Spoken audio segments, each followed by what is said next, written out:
Hola, hola, ¿qué tal? Hola. No sé si se me escucha. Sí, hola. Hola, hola, hola. Hola, ¿qué tal? Buenas tardes, buena tarde. Muchísimas gracias por venir a todos y todas. Gracias a los que estáis asistiendo a esta sesión online. Gracias a CIDOB y a las instituciones europeas por organizar este curso y por contar conmigo. Sabéis que hay diferentes bloques y en este primero pues vamos a escuchar a alguien que sabe muchísimo de defensa en Europa. No sé si se me está oyendo bien. Es que yo pierdo como el sonido. ¿Sí? ¿Me escucháis? Vale, perfecto. Estamos con el señor Rigo Terras, que es vicepresidente de la Comisión de Seguridad y Defensa del Parlamento Europeo. Antes fue jefe de las Fuerzas de Defensa de Estonia durante 7 años y conoce, por tanto, la defensa europea desde dos lugares que no siempre funcionan a la misma velocidad, que es un cuartel general y Bruselas. Así que voy a dejaros con su keynote speech y después haremos un diálogo para resolver dudas básicas y si tenéis alguna, pues también intentaremos daros la palabra. Pues señor Terras, muchísimas gracias por estar hoy con nosotros y cuando quiera.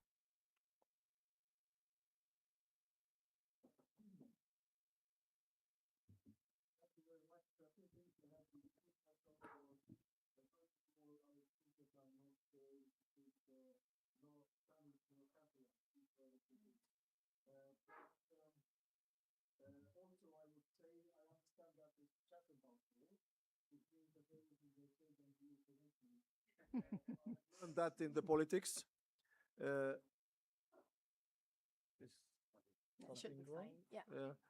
have learned that in the politics. I have been a soldier since 1991 to 2018 and was first of the company commander until the chief of defense of Estonia.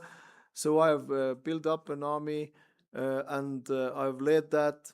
And I've seen all the changes and the changes which we have had during these years. And that has been a very impressive time in the history of Europe. But one thing what surprises me, and I want to start with it, is that somehow people in Europe think that wars are not possible. That is this kind of a peacetime now. If we look at the last 100 years of European history, there's been war in Europe every 20 years. First World War, Second World War, then the huge terrorist organizations attacking people in Italy, in Germany in 60s. Then we had the break of the wall and the collapse of the Soviet Union, which was close to be in war, and there were wars in Europe from that. Then we had the Balkan Wars. So war is normal human behavior. And I don't understand why we think that it is not today possible if it was possible centuries and centuries. In Estonia, we are always knowing that war is possible because since, say, in the last 1,000 years, Estonia was attacked by Russia 42 times. If somebody would do the maths, we'll calculate out that it's every 25 years. Right now, we are in our 35th year of independence, regained independence, so we don't think so. But I blame a certain American philosopher, Francis Fukuyama, who wrote a book about end of history, where he said that wars are not anymore possible.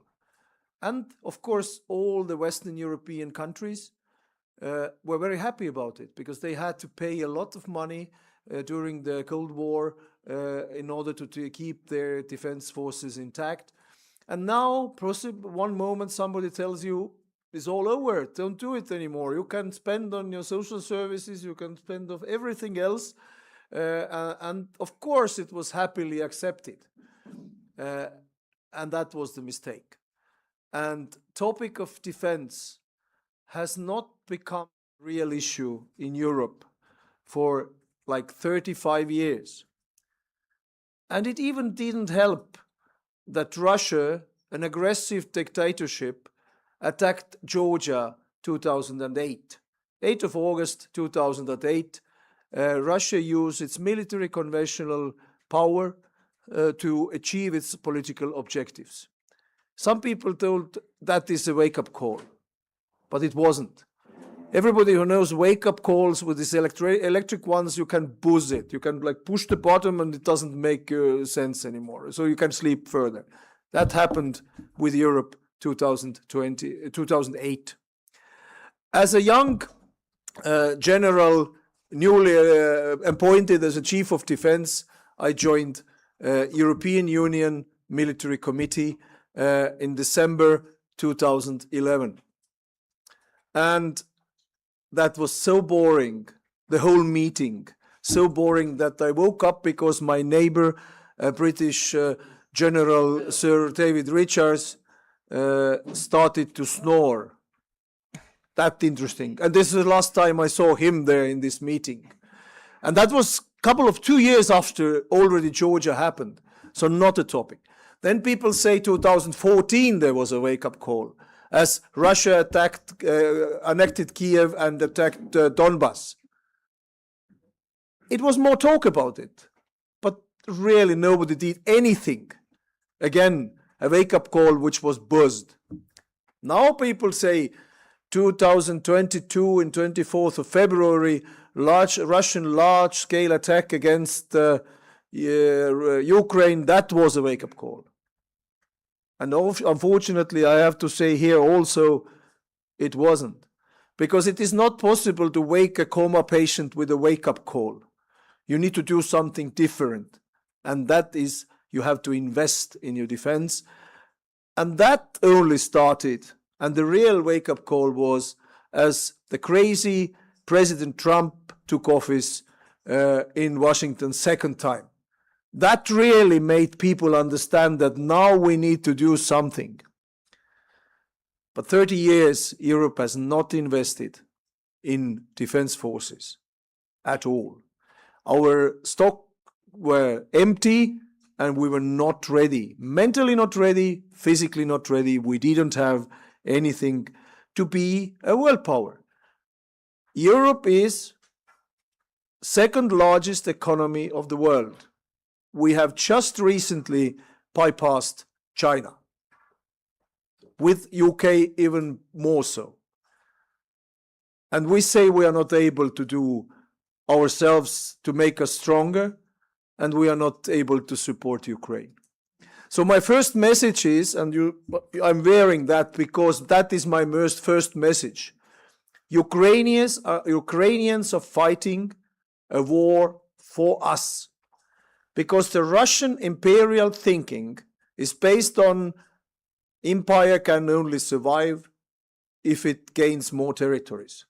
And as soon as Putin was ready to take territories, he started to do so.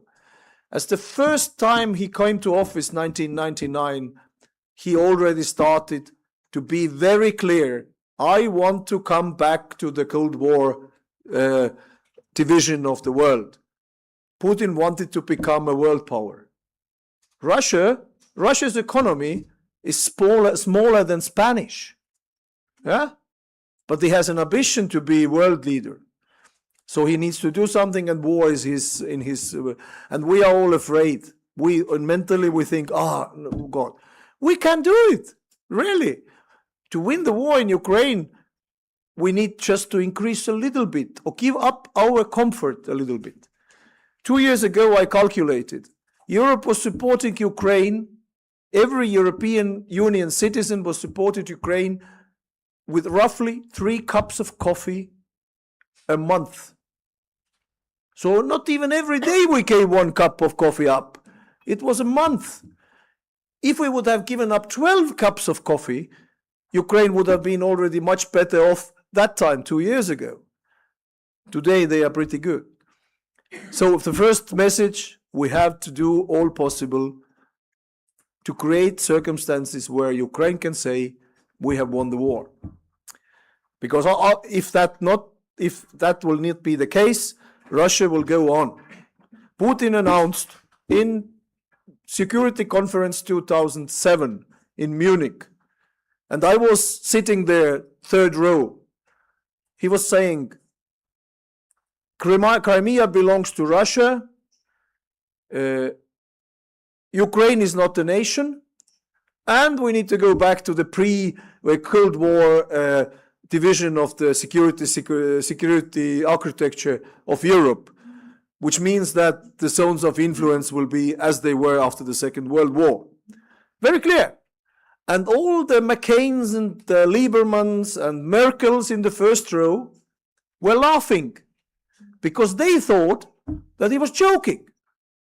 But unfortunately, he did not. So we had to listen to him. And today, his message is, I am in war with the Western world. And believe me, even this nice warm place in the world where people like to do only vacation is as much Europe as Estonia, and as much threatened by Russian thinking that they want to influence the world. We need to do something. We need to start to do something.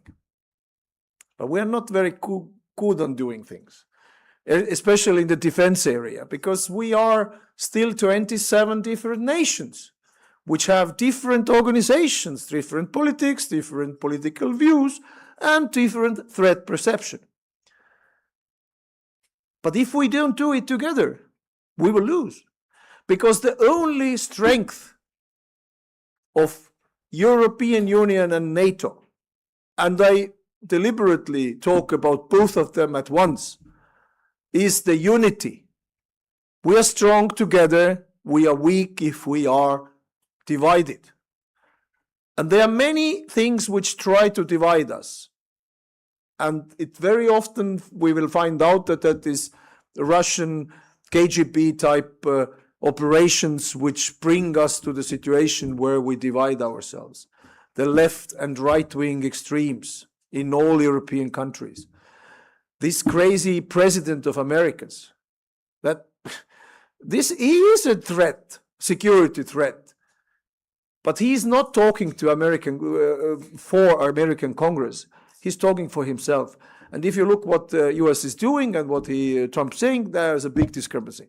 I hope one day even he will be a formal president of America.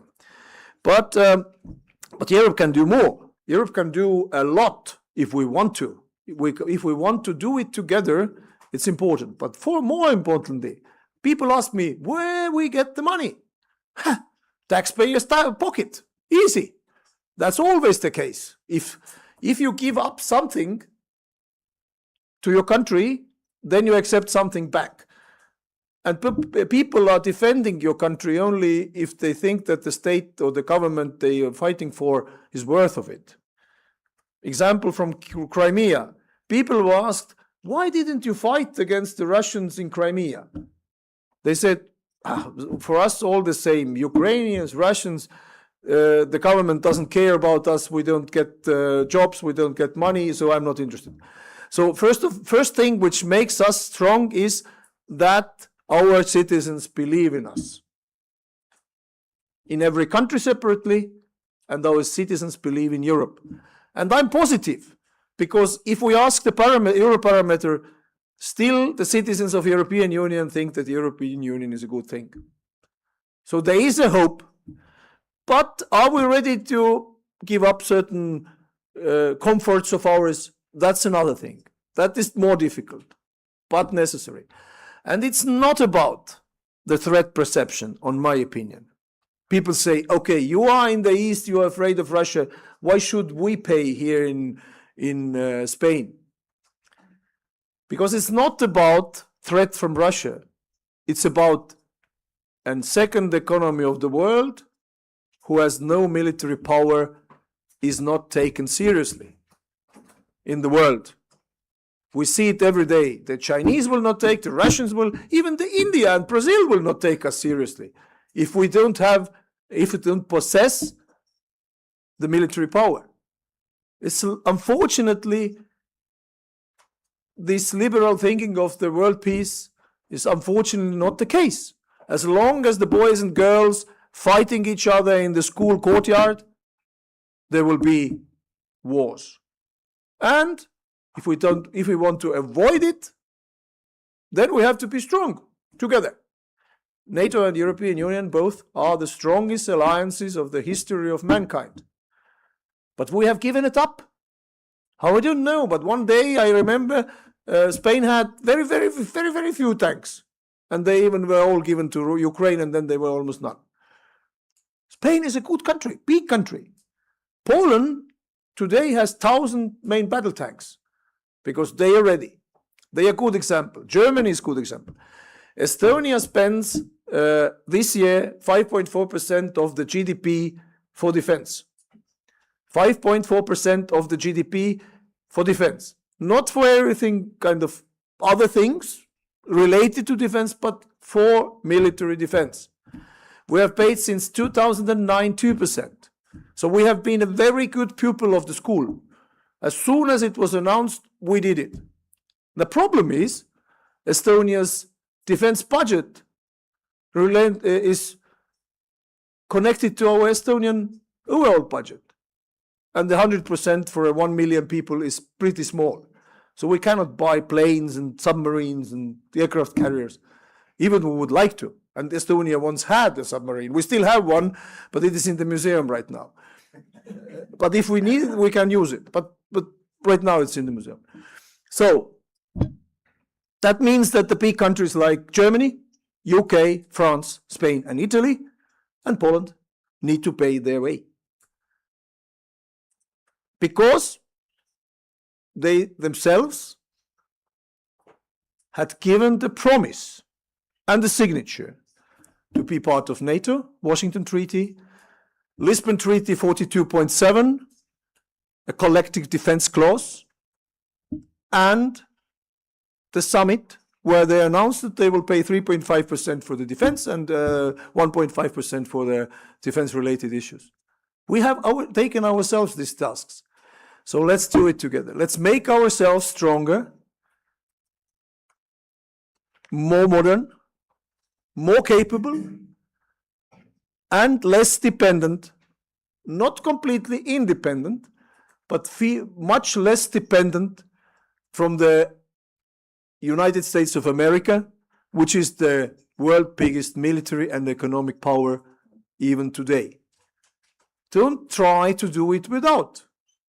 We don't need America as our enemy, even though Trump would like it. But he has still Congress behind us, not him. But we should be better. We should start to be better. That would be my introductory note. Okay, great. Thank you so much. I'm going to swap into Spanish, okay? Bueno, vamos a hacer esta entrevista con la traducción y la haré en castellano. Señor Terras, ha puesto muchísimos ingredientes encima de la mesa. Podríamos estar horas charlando, pero vamos a intentar que esto se ajuste a un tiempo. Por tener claras un par de ideas, ¿cuál es para usted el agujero más peligroso de la defensa europea?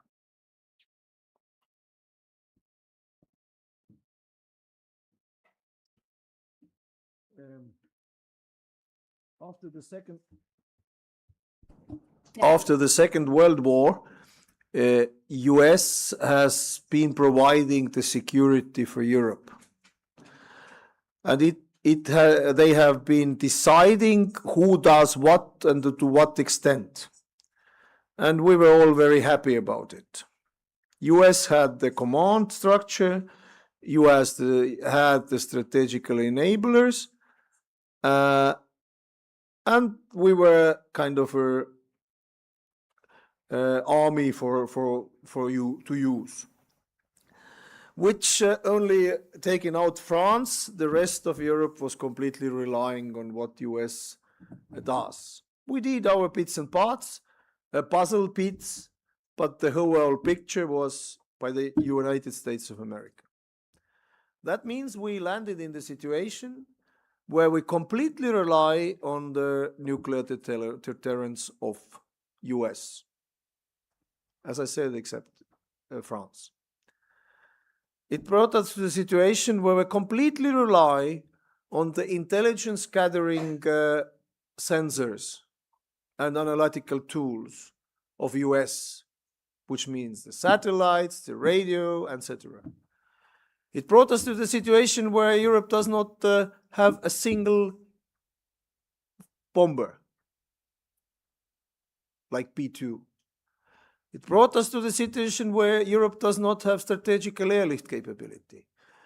Europe does not have air-to-air refueling capability.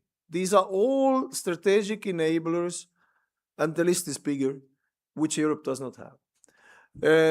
Commissioner Kobilius, who is now recently appointed as a defense commissioner, even though he says he's a commissioner for peace and cosmos, but he is a defense and space commissioner. He says that the gap is roughly 500 billion euros in the coming 10 years. If we want completely to replace US assets in Europe, which are needed to fight the war. The number can be varied.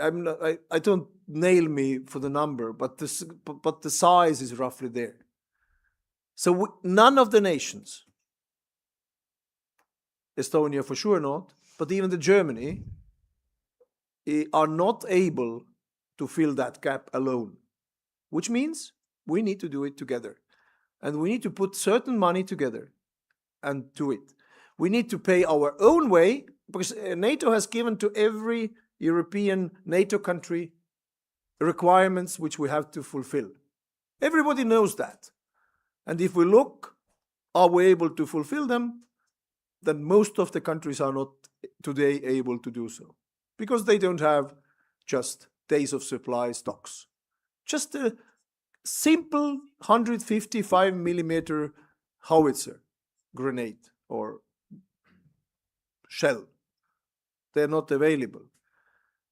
Guess when was the last time Europe, a country of NATO, European country of NATO, ordered ammunition for the stock in Western Europe? That was Norway, 1988.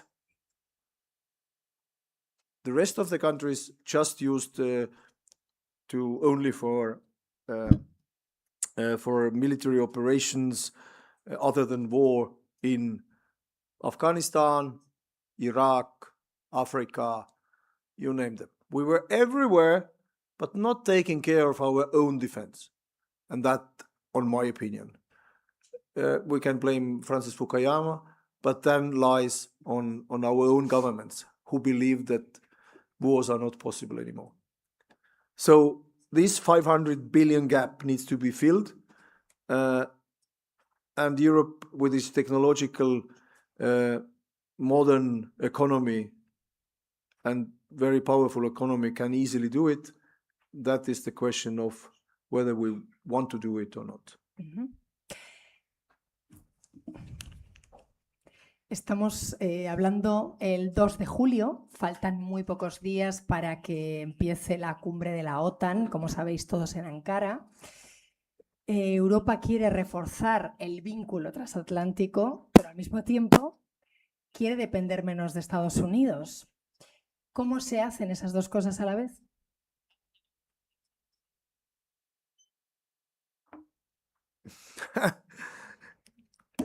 That's easy. Make sure that Trump is not walking out of the room before the meeting ends. That would be already a big step in the right direction.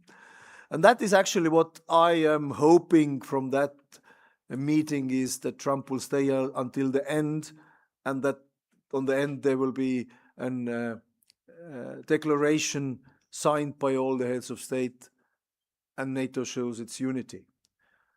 And I think European countries are important for US as much as US is important for us, because US cannot operate all over the world without having Europe as their rear area or basis. And I think that's what it is all about. But again, Trump is unpredictable, so we don't know. But as I said, I hope that this unity will be shown.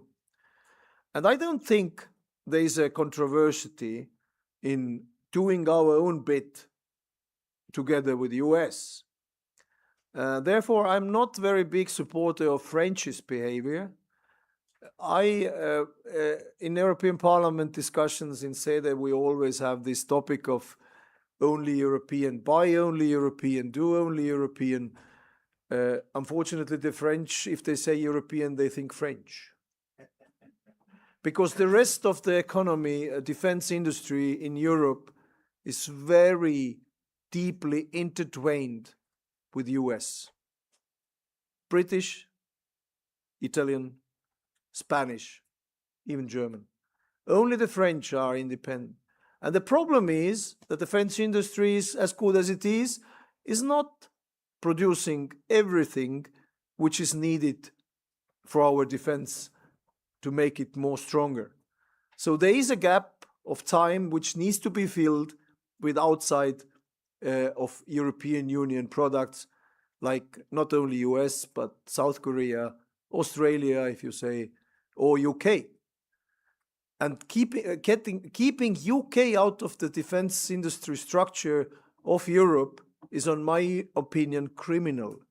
Okay, leaving European Union was also criminal, and they need to be punished, but not on the cost of our economy, yeah, or our defense capabilities. So let's do it together. Let's push them a bit to say, okay, you cannot take all of it, but keep them on board. The Americans, the Brits, and the South Koreans, Australians, Turkey, and very important partner.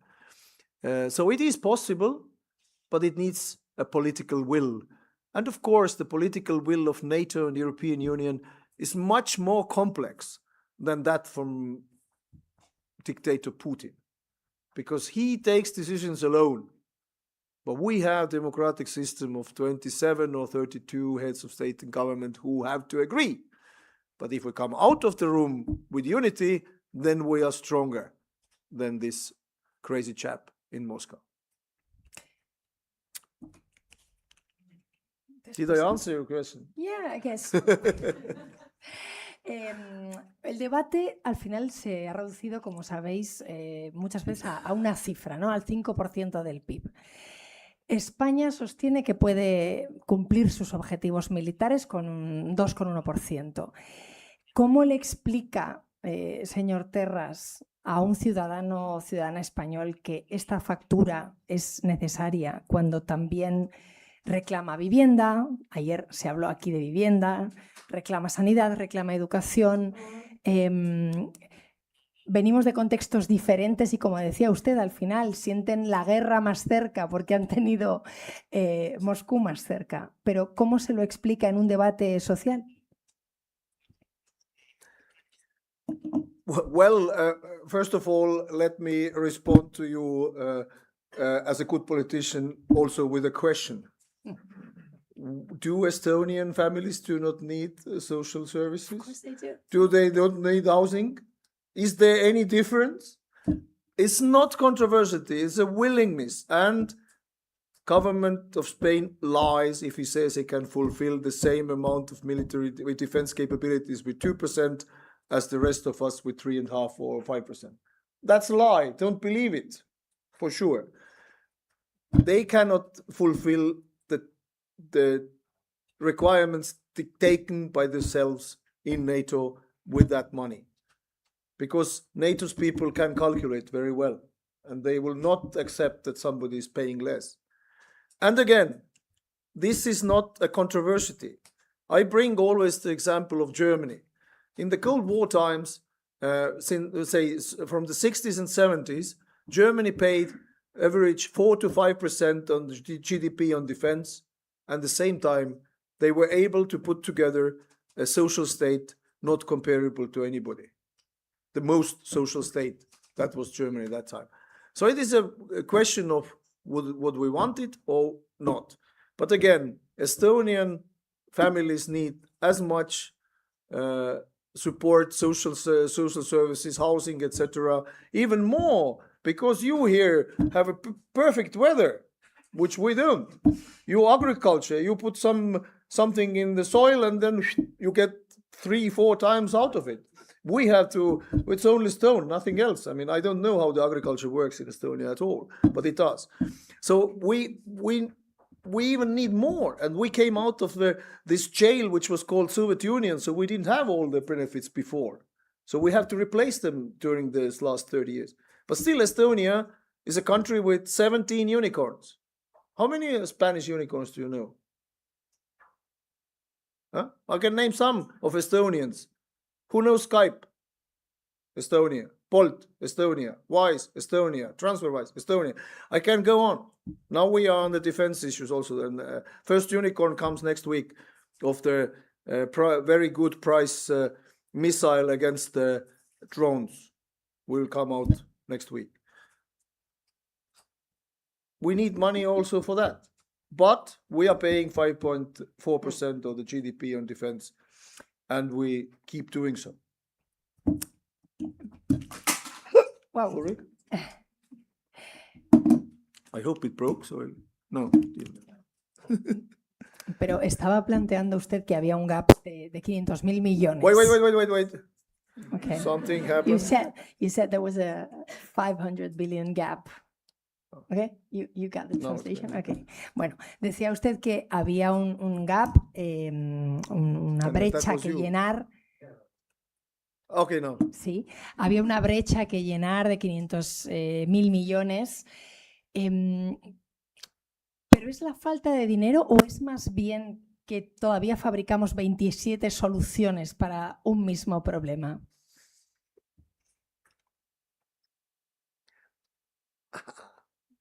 That was a good question.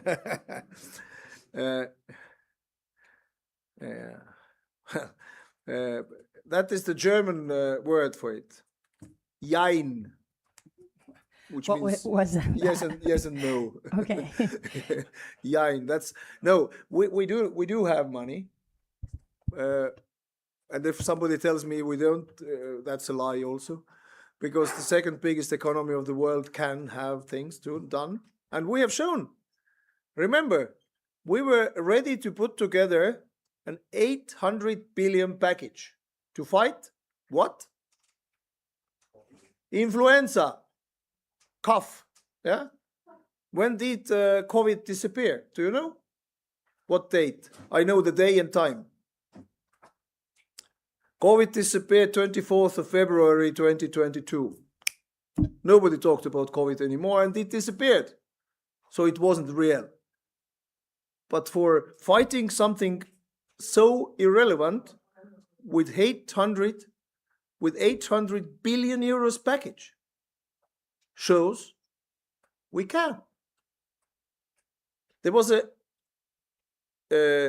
energy crisis end of 2021, the moment everybody recognized that Europe is completely dependent on Russian oil and gas. Yeah, then we said, okay, now we need to do something, and we were ready to put together an 600 billion package to deal with with the energy crisis, and that in 1 month's time. And today, about the defense, we're talking in the next financial framework about 130 billion allocated for defense and space in the period of 7 years. Again, if somebody can calculate, that's peanuts comparing what we can do. So Europe can put together a 500 billion package. I even have a solution. Let's agree that we pay, say, 3 to 5% of our defense budgets, which is 5% of the whole budget, together to fulfill the gap of this 500 billion. And then we are ready to be a world power, mentally and physically. We are good. European Union. Chinese think we are one country. Nobody told them that we are not.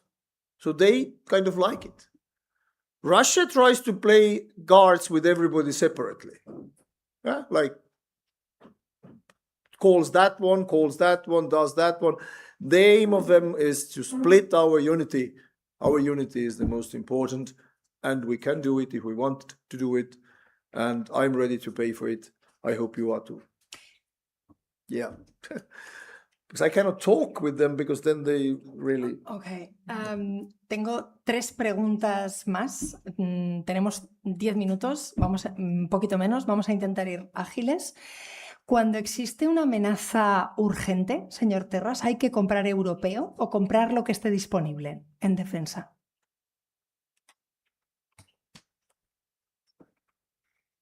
Yes. Yes, what? We have to buy whatever is available, and we have to buy European if possible. Perfecto. That was to save your 10 minutes. Yeah, that was great. Bueno, Ucrania ha demostrado que un dron barato puede destruir un sistema que cuesta millones. Antes hablaba usted de Ucrania, de cómo están luchando, decía, por nosotros. ¿Qué deberíamos estar fabricando de forma masiva dentro de un año?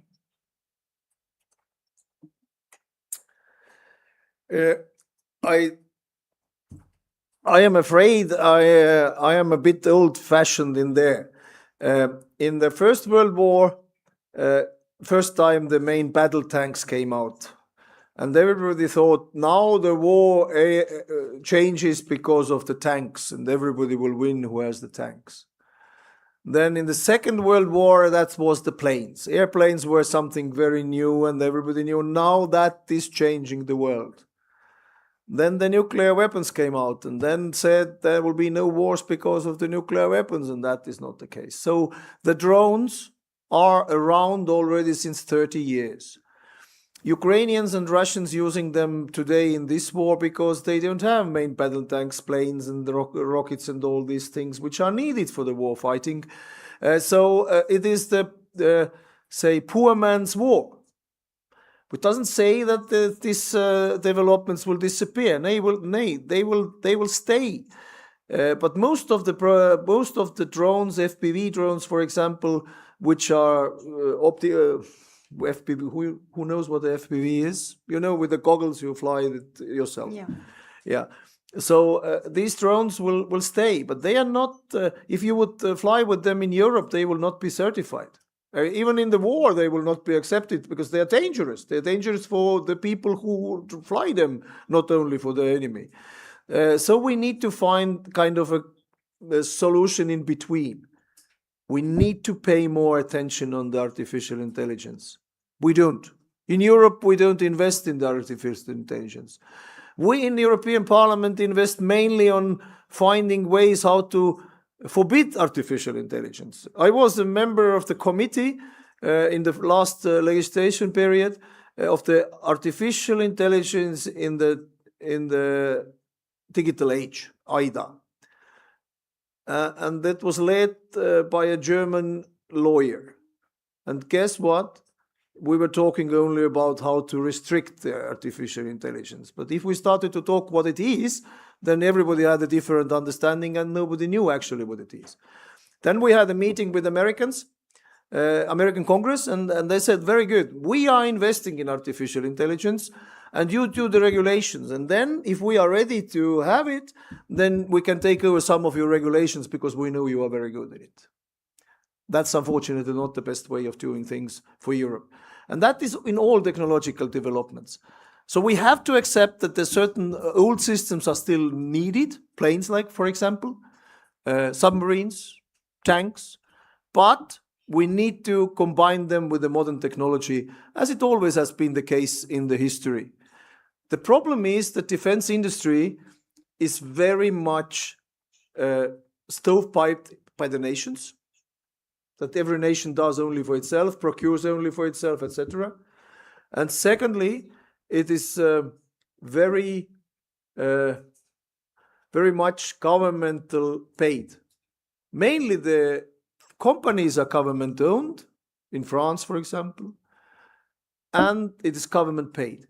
So the private money could actually increase significantly our defense capability in the end of the startups and modern technologies, but that is not kosher.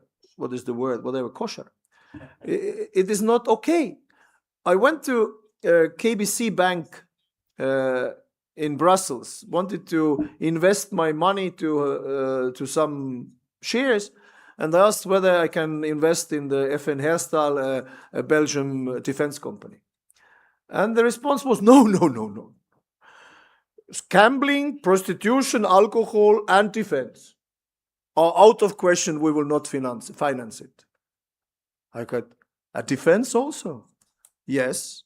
So as long as the European private equity is not getting to be able to enter the market of defense, it will be very difficult to really develop. Ukraine shows us an example there. Lots of private money goes to the defense. They even privatized the air defense. It's not possible that the company, say a chocolate factory, who wants to defend itself against the Russian drones, can have its own air defense system, paid by itself. It's privatizing the defense. Probably we should not go that far. But we need to be more flexible, more modern. And the problem with European defense is not only that we have 15 different main battle tanks and 37 main armored personnel carriers, but for me, even the bigger problem is that Europe is able to produce very top-notch, very capable, very technologically advanced, very good things, say combat vehicles, like we are able to produce Mercedes Maybachs and Ferraris and all these things. But war needs Toyotas, Kias, all these cheap things which makes exactly the same thing with the half or the third or the 10% of the price.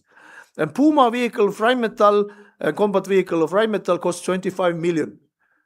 The one from Finland on the wheels cost 1.5 million.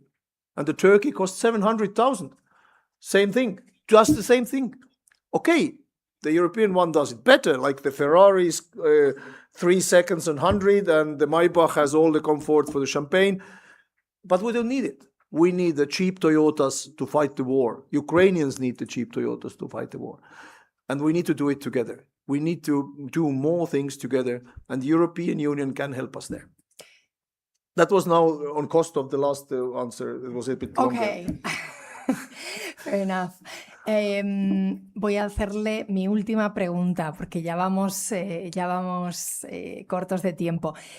Usted ha estado en lo más alto del ejército tomando decisiones. Se habla mucho de un ejército europeo, pero un ejército necesita mando, necesita reglas, necesita responsabilidad política.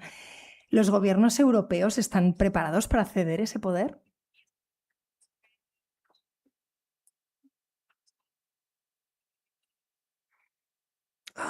That was now. What is in your in Sevilla in this bullfights? You have this red thing, yeah, the red carpet. Capote, yeah, that was now capote to me, because because you love that question. I hate. You hate it. I mean, European army. Vale. If somebody talks about the European army, then they want to take the attention away of the main things. They want to have a discussion which will not bring you anywhere, because Lisbon Treaty does not allow it, and nobody in Europe today is able to open the Lisbon Treaty, because it brings so many different things to it. So it is the waste of time and effort. Of course not. There's no government who will give up its, and NATO has no army, just that you know. That's the common thing we do together, but NATO has no army. Nobody will give up the sovereignty to whom? European Parliament. Believe me, that is not a good idea. Yeah. No, I know them. No. Or Ursula von der Leyen, or Kaja Kallas, or what? No. Who will command it? Who will be the soldiers? That will be the easy bit. To get 100,000 army, that is easy, because everybody will be willing to go to European army because it's very well paid. You know, there's a whole army of bureaucrats in Brussels who are very well paid with the pension and all this. All our soldiers will go to that. and then they will stay and do nothing because they don't have to do something, because nobody will give them tasks to do something, because there's no system politically possible to do something.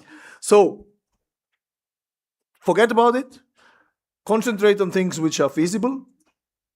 And things which are feasible is to make our industry work together. We can push it by saying you get funds from the European Defence Fund if you are 5 nations together, if you are 20 companies together, and if you have small and medium-sized enterprises included in this package. Then you will get more money. Then everybody will look, who can't calculate, will look, okay, then we take the small ones on board, and then let's try to make something out of it. That we can do. But the European Army, we can't. Thank you so much. Muchas gracias a todos.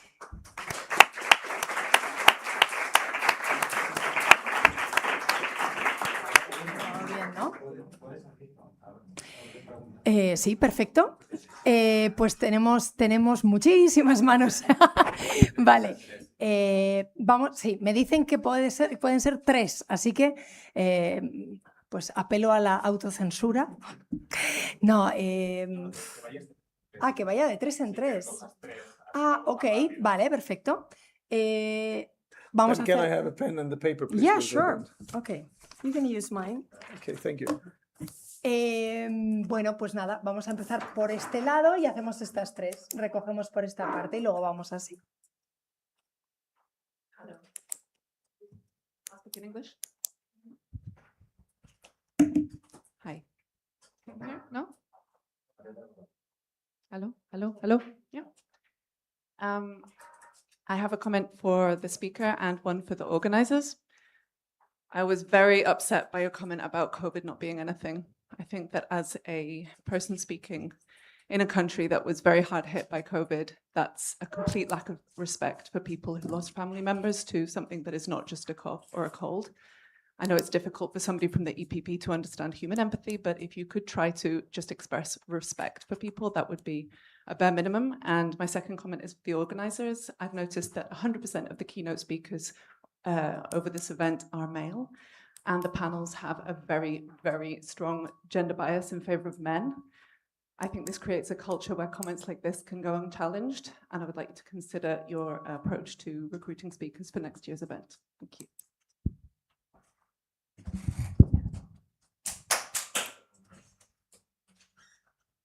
Hello, I would like to ask you, since you have talked about AI in ARMY, I would like to ask you about your thoughts on the ethical implications of AI, of using AI-driven systems in battle systems.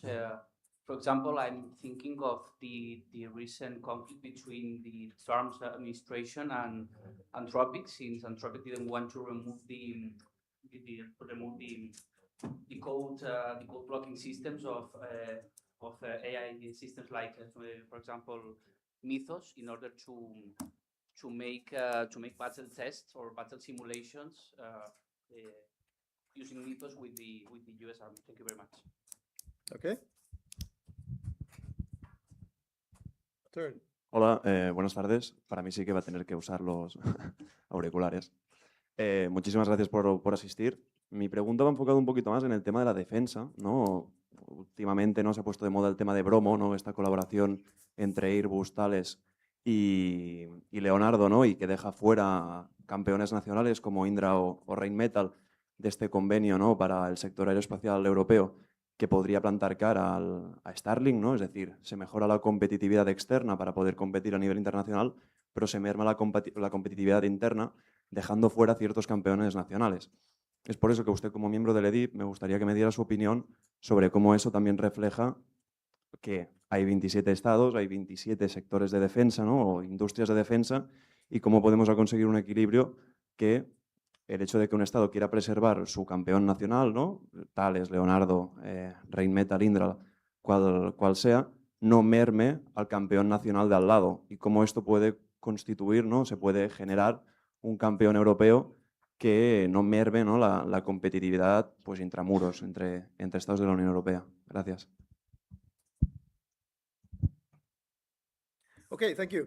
Sorry for being so direct about the COVID, but the COVID comparing to the war in Ukraine, and that's what the comparison was, is really nothing if you see how many children, people die every day in Ukraine, and that is not talked about, not the socialist. And I didn't want to go EPP, but you said EPP, I say socialists talk nothing about Ukrainian children killed every day. And that is the comparison I made. COVID was a bad thing, but it was just a disease. But war influences every part of every society, 100%. So that the side, I'm not representing here EPP, I'm representing myself personally and nobody else. With the gender balance, I agree with you 120%, and I have proof.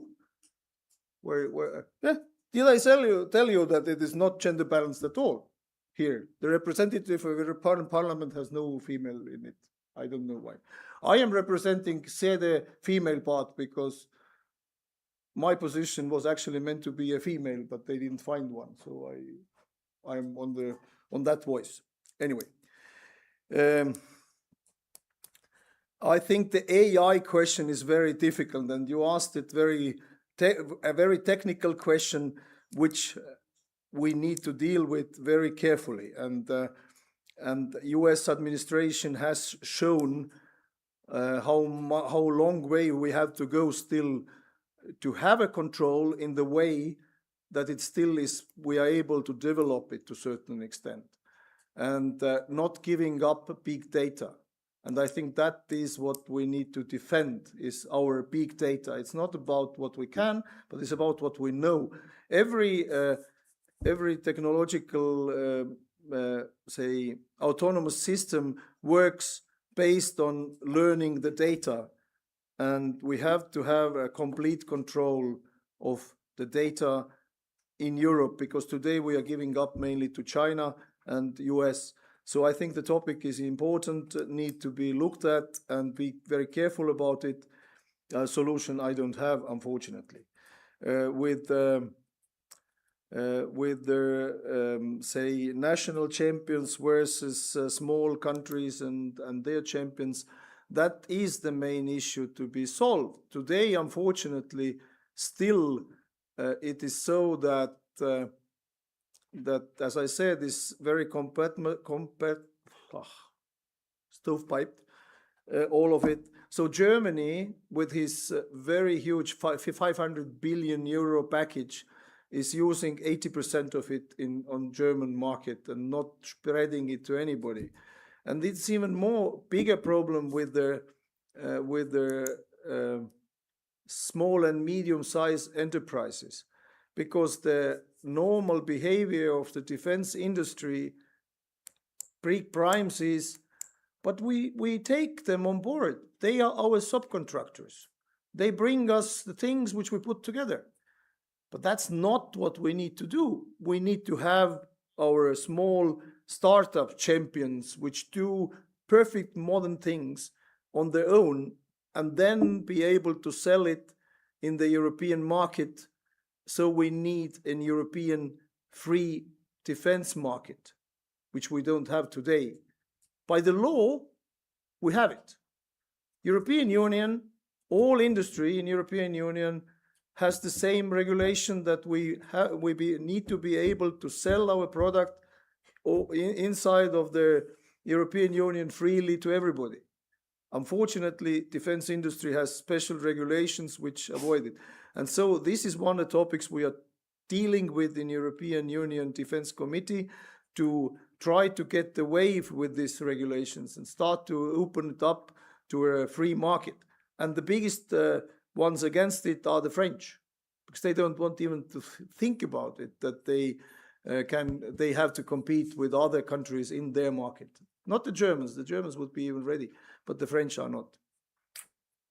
I hope it answered the question.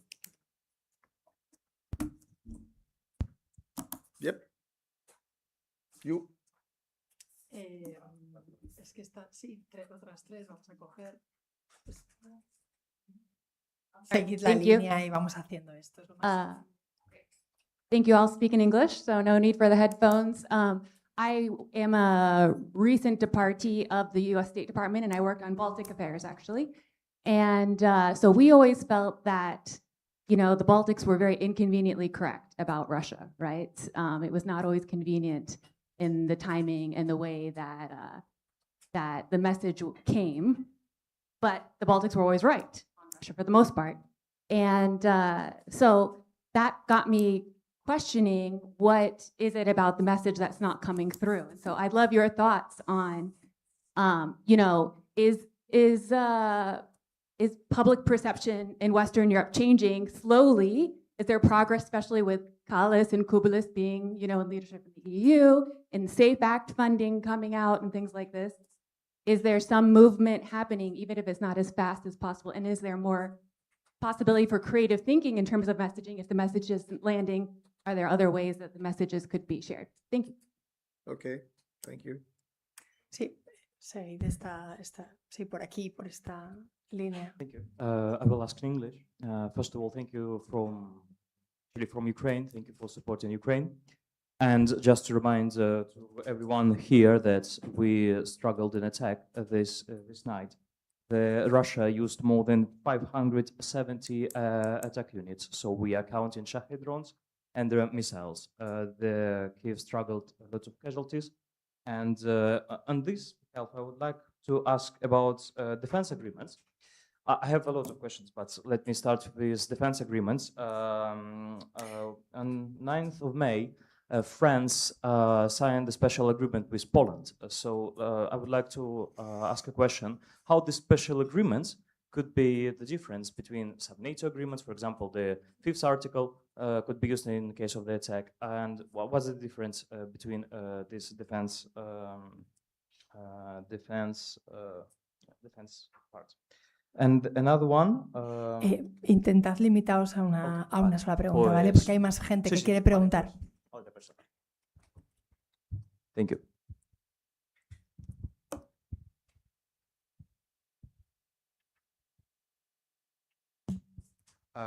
Hello. My question going to be in English. Is something that you said regarding the committee meetings when you were Chief General regarding EU joint military committees.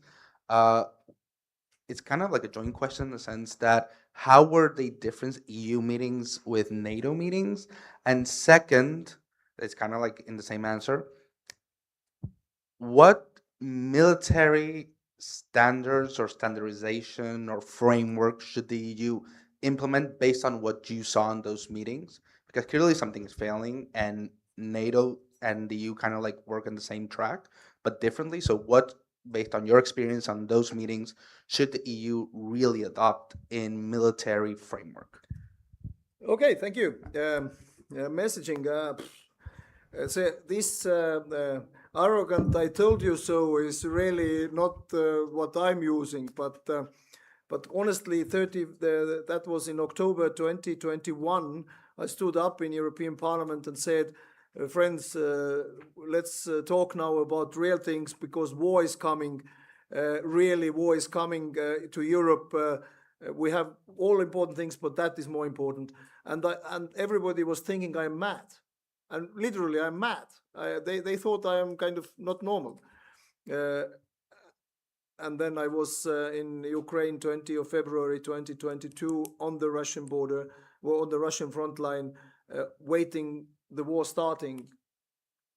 It started 4 days later. I don't know, Putin was probably afraid of me, but anyway, I was miscalculating 4 days, but not more.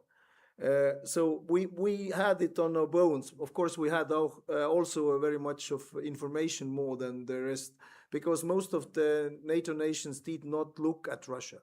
First time they looked at Russia in Georgian war, and it took NATO to orient the satellites, American satellites, to Georgia. It took 1 week. So it was completely out of the picture, the Russia. Now it is not. My point is, today the message should be, Russia is not 2 meters 50 centimeters tall and 400 kilograms. It is a little Kremlin chap, and Russia is a small country. We can do it against Russia. We should not be afraid of Russia, but we should show Russia that we are stronger than them, and that would help us all. Defense agreements are something countries do between each other, mainly on the defense industry side. Nothing is replacing Article 5 of NATO, even the Article 42.7 of the European Union Lisbon Treaty. But we in our committee try to put more flesh on the bones on the 42.7 by introducing, for example, a point called war reserve. That's my term. I used it. I put it through. And that is how European Union can help member states. If somebody of the member states is attacked, how can we channelize the money from one area, for example, agriculture, to support the defense if necessary. These things, I think, need to be worked with. I hope that the military committee of NATO will stay as it is, very rational, very military oriented. But I hope that the military committee of European Union, and I know it is, tries to get military advice to European Commission, because they don't have other authority but to advise about what are the capabilities, what European Union can add or improve to NATO's capabilities. I think that is what the advice needs to be, and I know that the current former Irish Chief of Defence, General Clancy, is exactly dealing with it, looking how we can support NATO capabilities with European common projects. That is what we do. Muy bien, podemos hacer lo mismo en esta línea. Ir Still, desde delante there con were esta 3 señora. last questions 2 times. Now it's another 3 last questions. Okay. Yeah.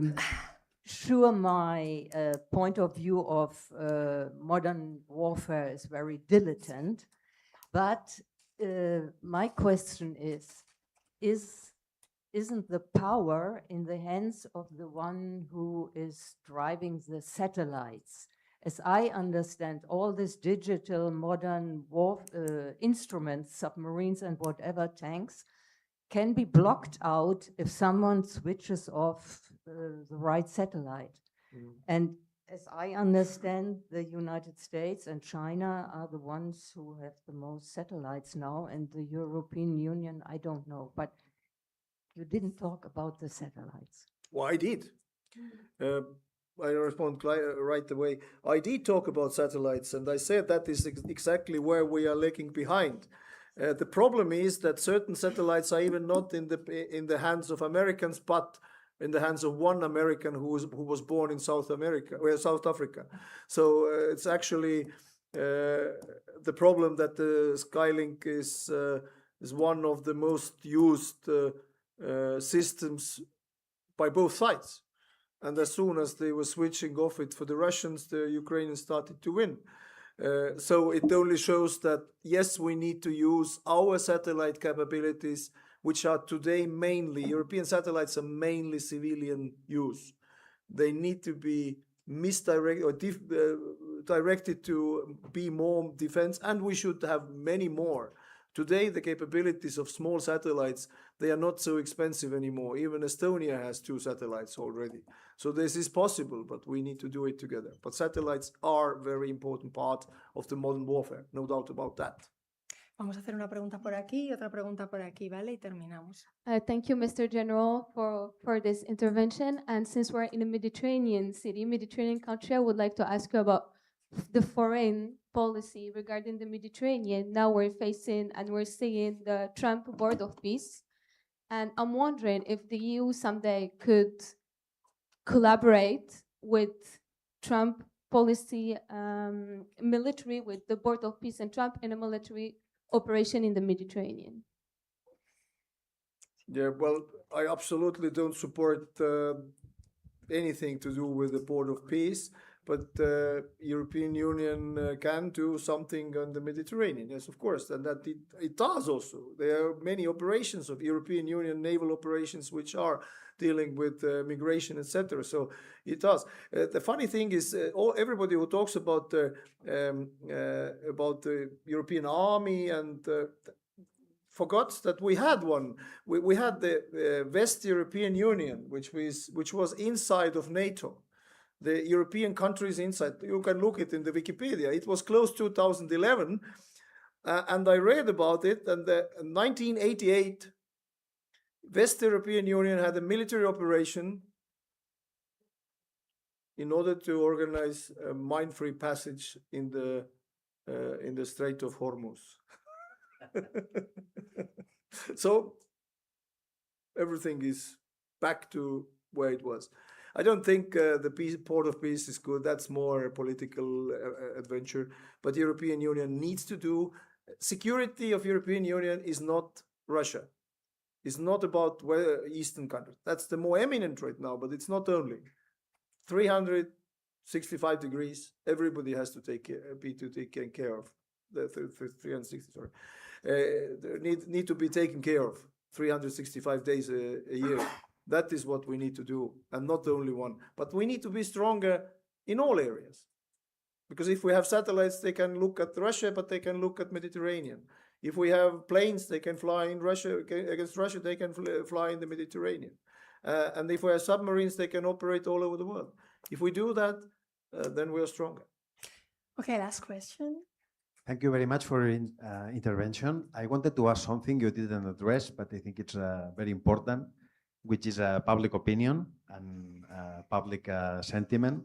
As the character of General Patton famously stated, you don't win a war by dying for your country, you win a war by making the others die for their country.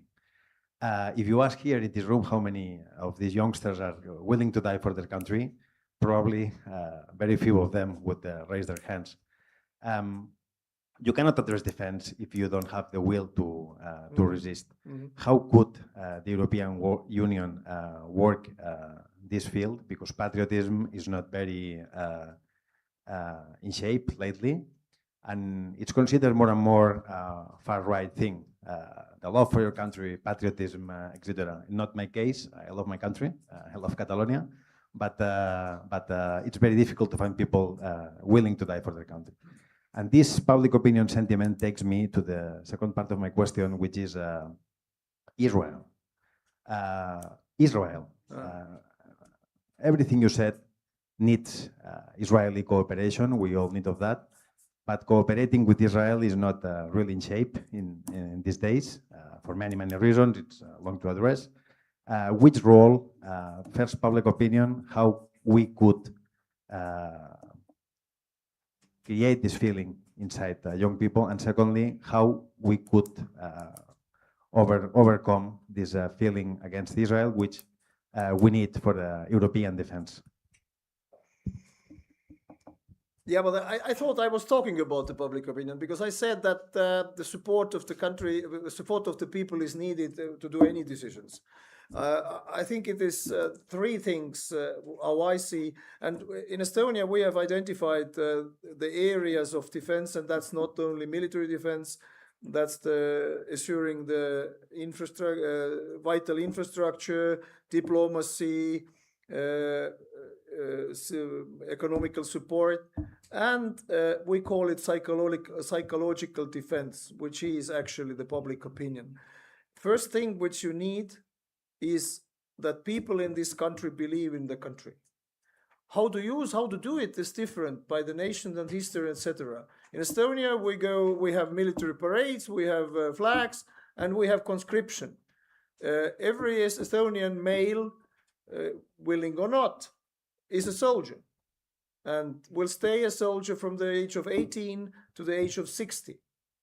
Ladies, even though I'm thinking that they could be also compulsory, but they are not, so they can take a volunteer decision and then stay until age of 60, exercised every 3 years.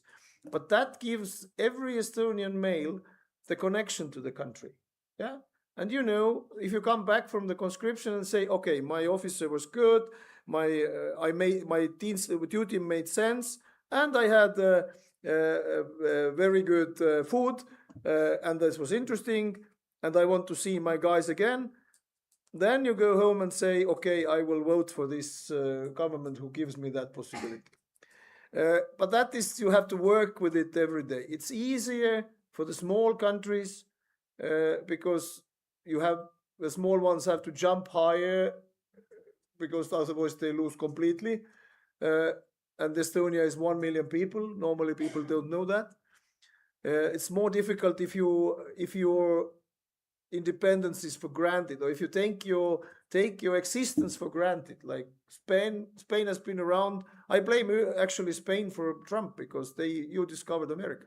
But anyway, Spain has been around for many centuries, and power and language and everything.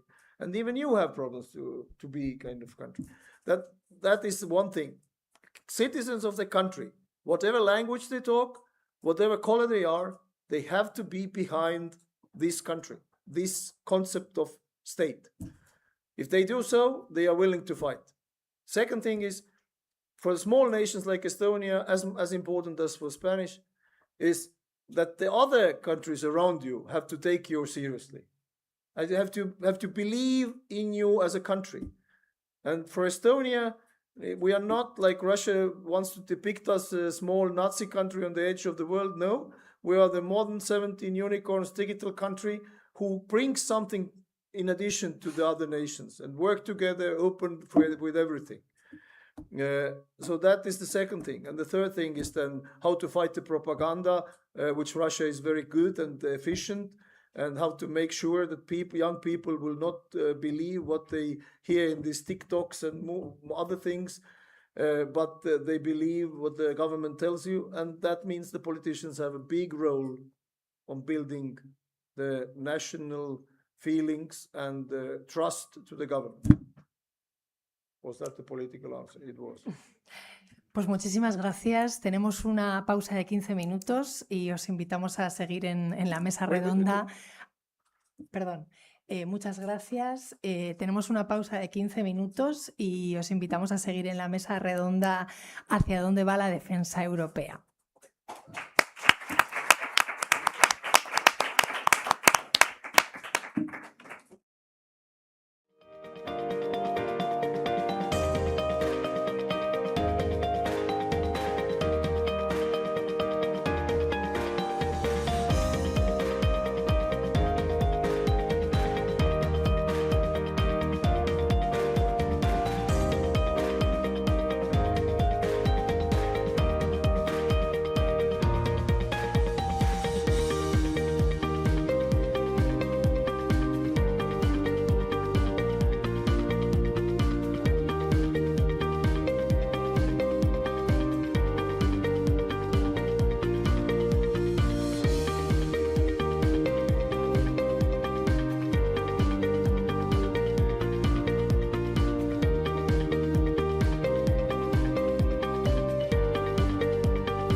Hello?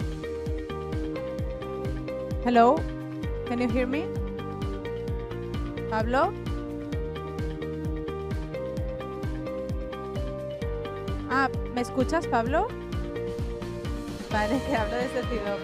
Soy Julia, encantada de saludarte. Estamos haciendo la prueba.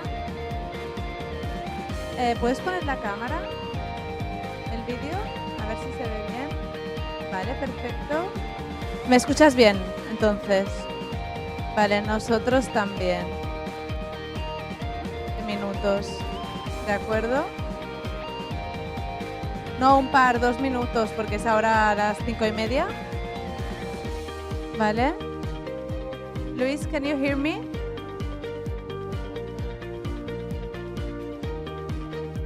Hello?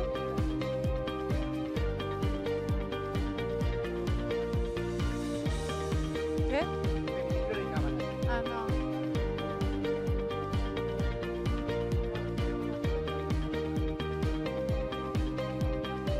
Hello? Luis?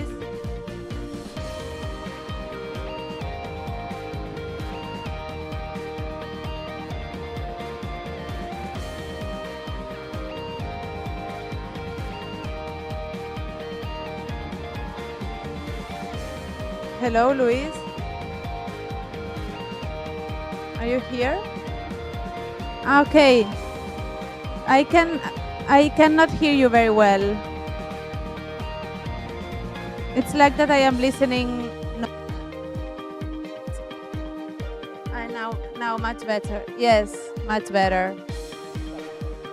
Okay. So perfect. And the camera? Can you turn on the camera? Okay, perfect. Yes. Great. So we are going to start in 1-2 minutes. Okay? And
¿No? Vale. ¿Qué tal? ¿Cómo estáis? Vamos a ir Empezando, discúlpame, pues si quieres, déjalo en otro pobrecito, pareces Bernard de Chirac con el bolso. Bueno, ¿qué tal? Buenas tardes para los que os incorporéis ahora en la sala y también para quienes nos estáis siguiendo online. Estamos en el curso Sofía Corradi, gracias al CIDOB, a las instituciones europeas que han organizado esto. Y vamos a montar una mesa redonda con 3 personas que saben muchísimo del mercado europeo de defensa, de hacia dónde vamos. El título de la ponencia de la mesa se llama ¿Hacia dónde va la defensa europea? Está claro que Europa está gastando más, que está intentando fabricar más armamento, comprar de forma conjunta, reducir algunas de sus dependencias, pero todavía no tenemos claro hacia dónde conduce todo esto. ¿Es hacia una Europa con capacidad para actuar por sí misma? ¿Hacia un pilar europeo más fuerte dentro de la OTAN? ¿O hacia 27 políticas nacionales que estén mejor coordinadas pero todavía separadas? Bueno, pues vamos a abordar, si os parece, esta cuestión desde 3 perspectivas. Por un lado la estrategia, por otro lado la industria y por otro lado las capacidades militares. Aquí en Barcelona nos acompaña Rafa Martínez, que es investigador senior asociado al CIDOB y además es profesor de la Universidad de Barcelona. ¿Qué tal? ¿Cómo estás? Un placer, muy bien, fantástico. Y se conectan con nosotros desde la distancia Louise Souverby, que es investigadora senior del Instituto de Relaciones Internacionales y Estratégicas IRIS. Louise, bonjour. Uy, no te oímos. Vamos a ver si solucionamos este problema técnico. Mientras tanto, voy saludando a Pablo Fernández Cras, que es responsable de políticas de la Dirección General de Industria de Defensa y Espacio de la Comisión Europea. Hola, Pablo. Hola, ¿qué tal? Buenos días. Vale, recuperamos a Luis. Hola, Luis. Y...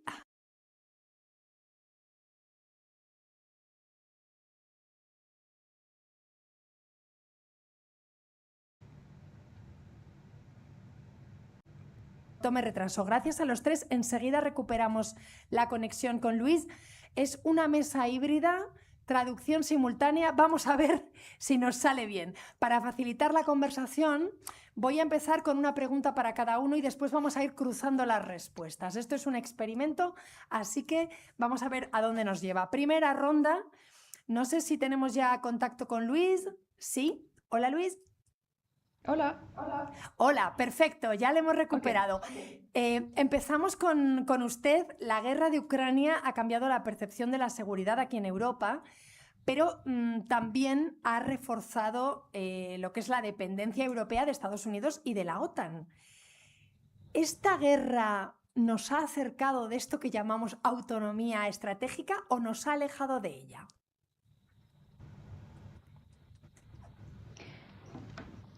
Hello. So I will do my presentation in English.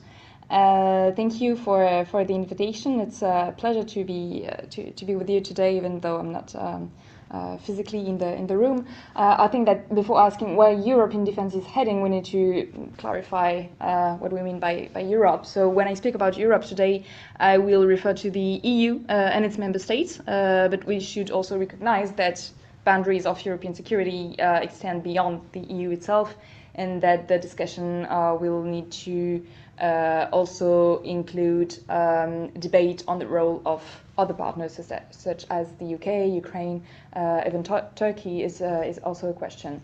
So what does Europe needs a defense for? It's probably the first question we need to ask.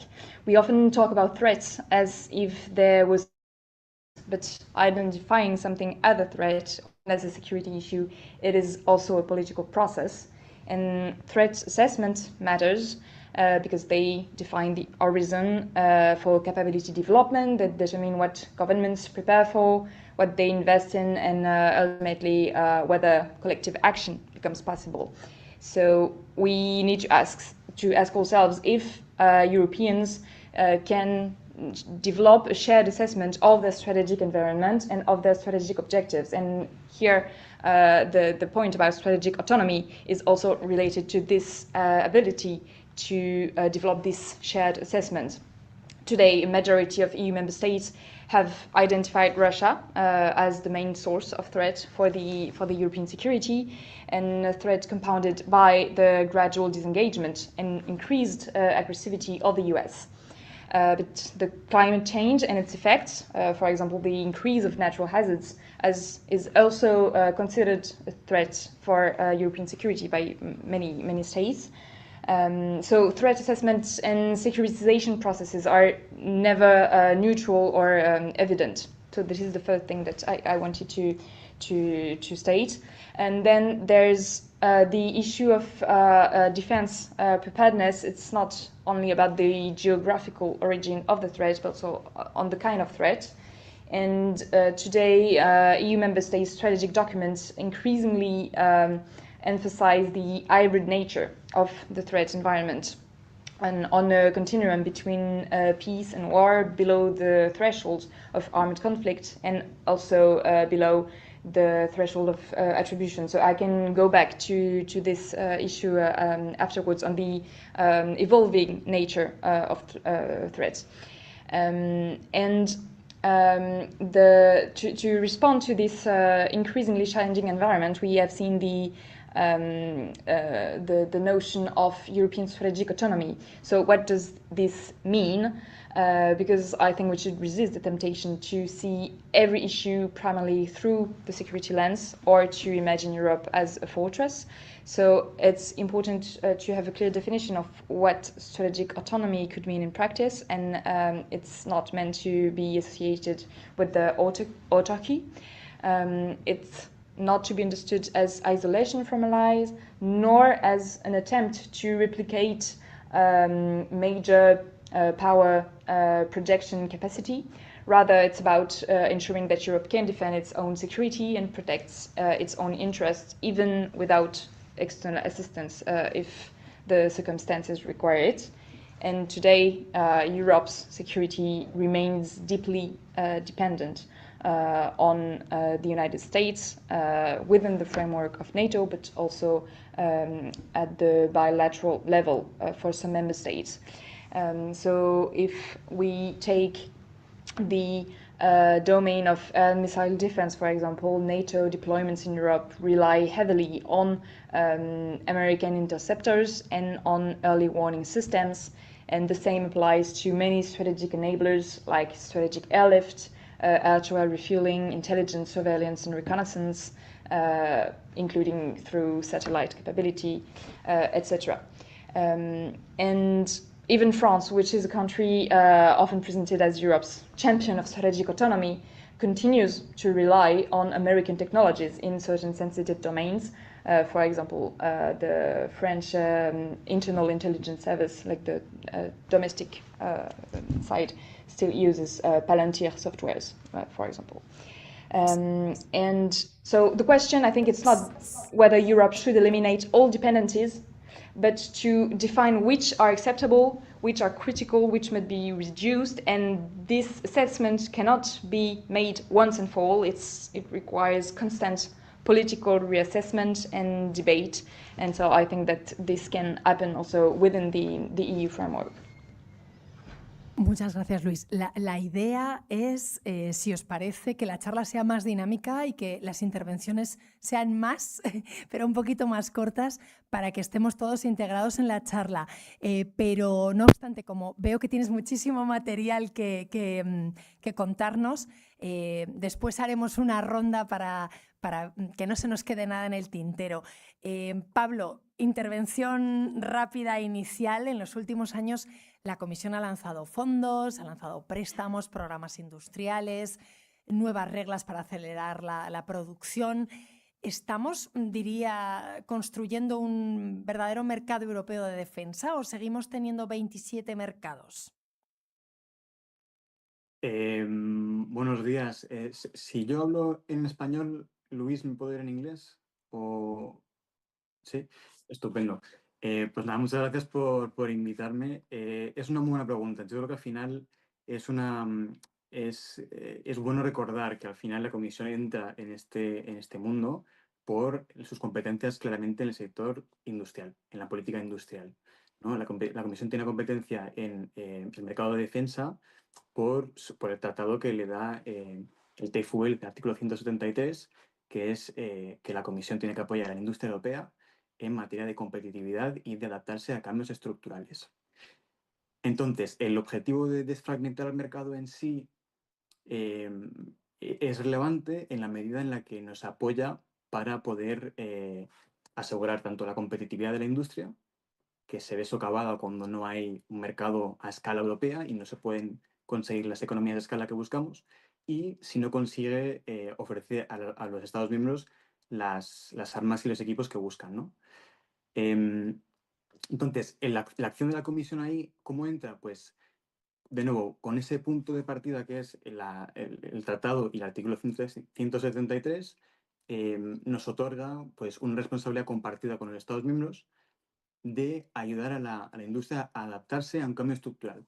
¿Qué cambio estructural es el que de verdad pues, nos lanza a hacer muchas más iniciativas? Pues la invasión rusa de Ucrania. En ese momento, la presión de la demanda sobre el mercado de defensa europeo es tal que hay que permitirle, hay que ayudarle a la industria a que se adapte a ese cambio, a ese nuevo mundo. Y eso lo hacemos pues, en dos formas, pero si quieres luego te lo cuento más en detalle, pero básicamente es estructurar la demanda para que los Estados miembros no compitan entre ellos innecesariamente, sino que la demanda tenga sentido, sea conjunta en la medida de lo posible. De esa forma también le dé las señales importantes a la industria de, oye, voy a contratar aquí los siguientes 10 años, así que empieza a invertir en tu capacidad industrial, que es lo que nos pedía la industria, es yo quiero aumentar mi capacidad de producción, pero si no hay contratos sobre la mesa no lo voy a poder hacer. Así que actuamos sobre la parte de la demanda y luego sobre la parte de la oferta, el supply side, propusimos un montón de iniciativas, empezando por ASAP, que se llama Act in Support of Ammunition Production, y como pone en la etiqueta, es para ayudar a aumentar la capacidad de producción de munición. Estábamos bastante contentos con el resultado, y luego lo hemos continuado con EDIP, que es el programa sucesor, que ahí pues no solo hacemos eso, sino que también hacemos otra cosa que se había hecho antes, que es ayudar a la compra conjunta, ¿no? Yo creo que con estos puntos, esta idea de demanda, oferta, ya tenemos bastantes pistas de dónde vamos, y la conclusión es que al final el desfragmentar el mercado es una consecuencia positiva, porque buscamos esa eficiencia, esa competitividad, que al final asegura que el mercado da lo que necesitan los Estados miembros. Esa cuestión, pero quiero una primera intervención de Rafa. Seguimos dependiendo de Estados Unidos para capacidades esenciales. Tú llevas muchos años estudiando los ejércitos, antes fuera de micrófonos me contabas, pero una pregunta muy de la calle. Si Estados Unidos redujera de manera importante su presencia y su apoyo, ¿podría Europa defenderse hoy o no? ¿Qué carencia quedaría primero al descubierto? ¿En qué andamos más pobres? Europa, o sea, Estados Unidos ahora mismo en suelo europeo tiene entre 80 y 100.000 soldados militares, que son los que vía OTAN defenderían Europa de un supuesto ataque de quien fuera. Que seguramente esa es la primera pregunta que nos tenemos que hacer. Si realmente existe un riesgo, si ese riesgo lo tenemos interiorizado como un riesgo principal, y a partir de ahí cómo actuamos. Pero a la pregunta de Estados Unidos, la OTAN se cae, ¡pum!, en bloque, a plomo, tenemos capacidad. En materia humana estaríamos hablando de 100.000, y por ejemplo España, todos los sistemas misiles, o sea, antiaéreos de misiles, que los pone la OTAN a través de Estados Unidos en las bases en la base de Rota, no los tendríamos. Es decir, no tendríamos el escudo antimisiles que ahora mismo tenemos, por ejemplo. Y así estaríamos hablando del avión del Hawk, que tiene capacidad de disuasión de misiles en vuelo para todo lo que son misiles tierra-aire. Perderíamos un montón de capacidades. Entonces, ¿tendríamos capacidad para defendernos? Depende de la magnitud del ataque. Depende de quién nos ataque, de cómo y si se produce el ataque.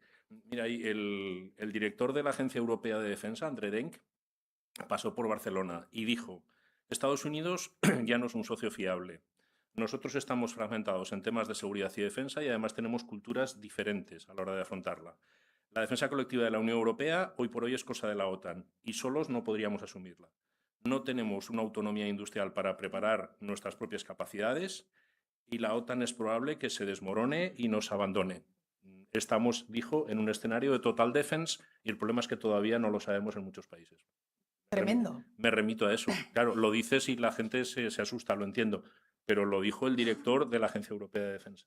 La próxima cumbre de la OTAN, como decíamos antes en esta conversación con Rigo Terras, se celebra en Turquía, en Ankara, y ahí vamos a volver a escuchar que Europa tiene que asumir más responsabilidad, que tenemos que gastar más, que tenemos que reforzar nuestra industria. Luis, se habla de autonomía estratégica, antes lo citabas tú, al mismo tiempo de construir un pilar europeo más fuerte dentro de esa OTAN. ¿Puede Europa ser autónoma dentro de una organización que en realidad pues, se apoya tantísimo en Estados Unidos, que sin Estados Unidos no existe?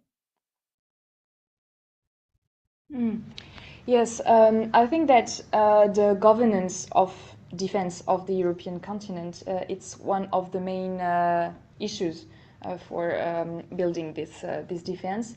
And the question of coherence between NATO and the EU and the member states level has always been really the elephant in the room of European defense.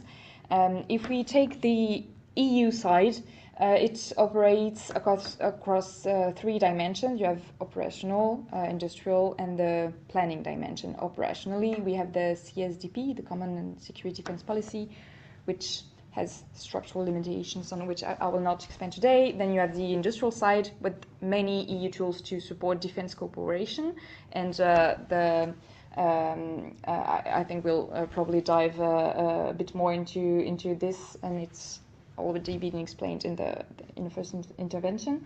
And on the industrial side, currently the EU has put forward tools which NATO has not. So the complementarity can also play here. And then maybe one of the most critical issue is that of planning, because today planning, the planification of defense, it's divided between different poles. You have the member states, NATO and the EU, and NATO has the NDPP, which is supposed to guide a part of capability development of some EU member states that are also member of NATO.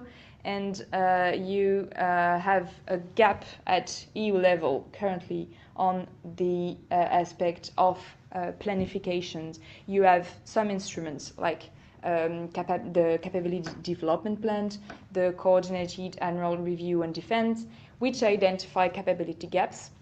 But for now, the NATO defense planning process remains the main framework for organizing collectively the development of European capabilities, and it's governed by three principles like non-duplication, non-discrimination, and these have imposed limitations on the development of independent European capabilities. Because if you consider that a capability already provided by the US within the framework of NATO cannot be replicated by EU member states, you keep the dependency on the US. And some duplications have already been done, like for example Galileo, which is the global positioning system, like the European one. It could be considered a duplication because we already have the US GPS. So I think that to answer the question of remaining within NATO but not being dependent on the US, it's completely possible because NATO is an organizational framework. But sometimes it's just to rethink this issue of planning at EU level, because not all European member states are within NATO. So we also need to have this capability planning at EU level. Rafa, voy contigo. Ayúdame a aterrizar lo que está contando Luis. ¿Cuáles son esas capacidades estadounidenses que Europa no podría sustituir hoy? Estamos hablando de inteligencia, de mando, de defensa aérea, de satélites, de disuasión nuclear. Mira, te lo resumo en una frase muy breve que corresponde a Javier Colomina, que es el diplomático español de más alto nivel que hay dentro de la OTAN. Es el responsable del flanco sur. Dijo, por muy caro y desagradable que parezca y que nos parezca y que sintamos la OTAN, cualquier opción fuera de ella es más cara y, por supuesto, mucho más débil. Volvemos a lo mismo. No sé si es cierto, no sé si no es cierto, pero la sensación que hay generalizada es esta. ¿Por qué? Una de las cosas que intentan manejar todos los ejércitos es su autonomía. Su autonomía vital, más allá luego de la autonomía estratégica, pero su autonomía operativa. Hoy por hoy, ni siquiera el ejército de los Estados Unidos es un ejército autónomo operativamente al 100%. Es decir, tú necesitas munición que depende de fábricas de terceros países. Tú necesitas hélices que depende de una fábrica o de una pyme que está en otro sitio. Al final, tú necesitas todos esos componentes. Entonces, realmente no hay ningún ejército del mundo con capacidad de decir, no, yo mime conmigo. Yo tengo todo lo que necesito para poder a partir de ahí actuar. Bien, cuando estamos hablando de capacidades mucho más complejas, entonces estamos hablando de escenarios en donde muchos de los componentes pertenecen a muy diferentes países, pertenecen a estructuras industriales en donde es muy difícil ya de seguir. Si este componente nos lo da la empresa tal que pertenece a Estados Unidos, sí, pero resulta que hay dos microcomponentes que los está haciendo una pyme en Toledo o que los está haciendo una empresa en Tallinn y a partir de ahí se hace todo mucho más complejo. E incluso a lo que Pablo nos ha contado de cómo la Unión Europea está intentando incentivar económicamente, bien, las empresas estadounidenses han leído rápidamente la jugada y están metiéndose dentro de las empresas europeas, comprando acciones de las empresas europeas para decir, yo no escapo a esa subvención, yo también quiero recibir parte de esa subvención. Es cierto que la Unión Europea está reaccionando a eso, pero es que va a ser muy difícil, porque no estamos hablando de vender zapatillas de deporte, que yo puedo hacer zapatillas de deporte y se las puedo vender a cualquier consumidor en el mundo. Yo estoy hablando de algo que estratégicamente, cuando lo hago, el país me dice, esto de aquí no sale. Este dron tú no lo vas a poder vender a terceros países. Esto se convierte en una capacidad de nuestro país o de la Unión o de lo que sea y esto no tiene venta fuera. Por lo tanto, es un mercado muy complejo respecto de la competitividad, porque es una competitividad en donde la palabra que más aparece, y perdón por extenderme tanto, es una palabra que se teme siempre en los ámbitos de seguridad, sea esta seguridad dura o seguridad mercantil o lo que sea, que es incertidumbre.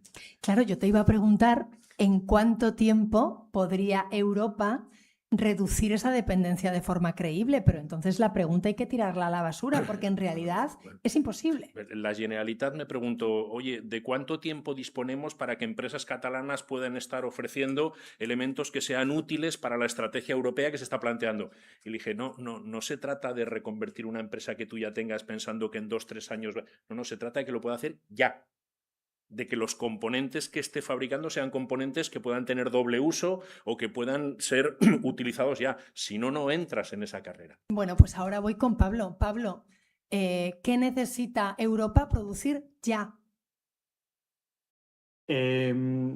Bueno, si me dejas, toco un par de los puntos también que ha mencionado Rafa, porque estoy de acuerdo con parte del análisis, y el análisis de fondo efectivamente es que Estados Unidos tiene un papel importantísimo, pero creo que en la Comisión somos menos pesimistas, al menos en la medida en la que podemos fabricar un montón de esas capacidades. No las tenemos ahora y los sistemas aún están ahí concebidos con Estados Unidos delante, pero sí que tenemos capacidades.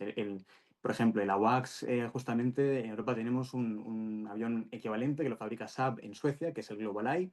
Tenemos capacidad para fabricar eso. En cuanto a aviones de caza, igual, tienes alternativas europeas que a lo mejor no son exactamente, pero en gran medida sí que ofrecen capacidades similares. Al menos esa es la perspectiva que tenemos nosotros, que es más optimista, porque si no, bueno, apaga y vámonos, ¿no? Hay que ser un poco...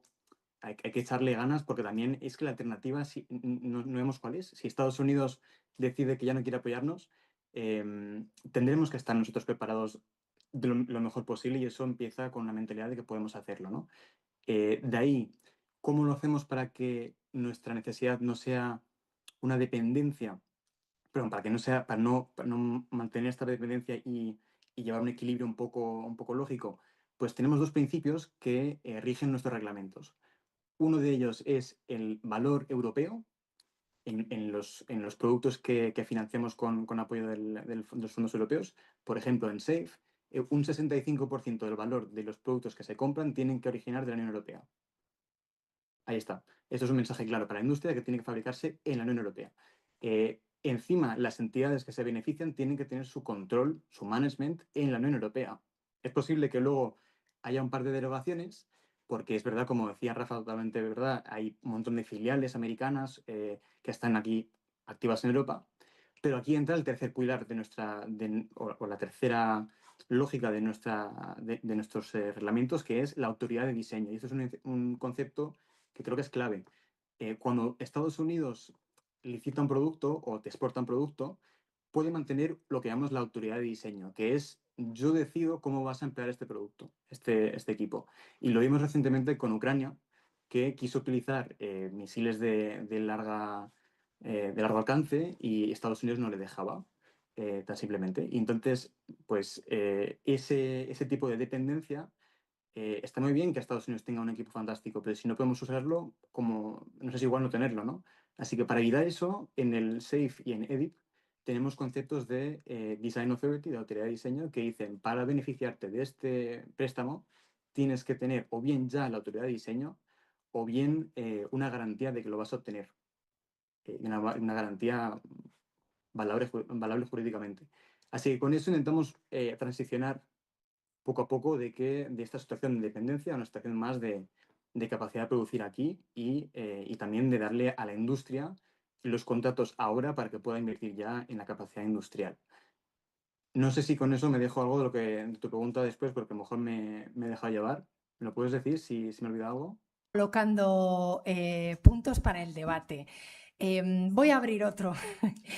Al final, como que quedaba patente, ¿no? En la charla con el señor Terras, cada uno viene del contexto que viene y ha sentido las amenazas de la guerra, el contexto geopolítico pesa mucho. Los países del este pues miran a Rusia, los del sur miramos al Mediterráneo, África, amenazas híbridas.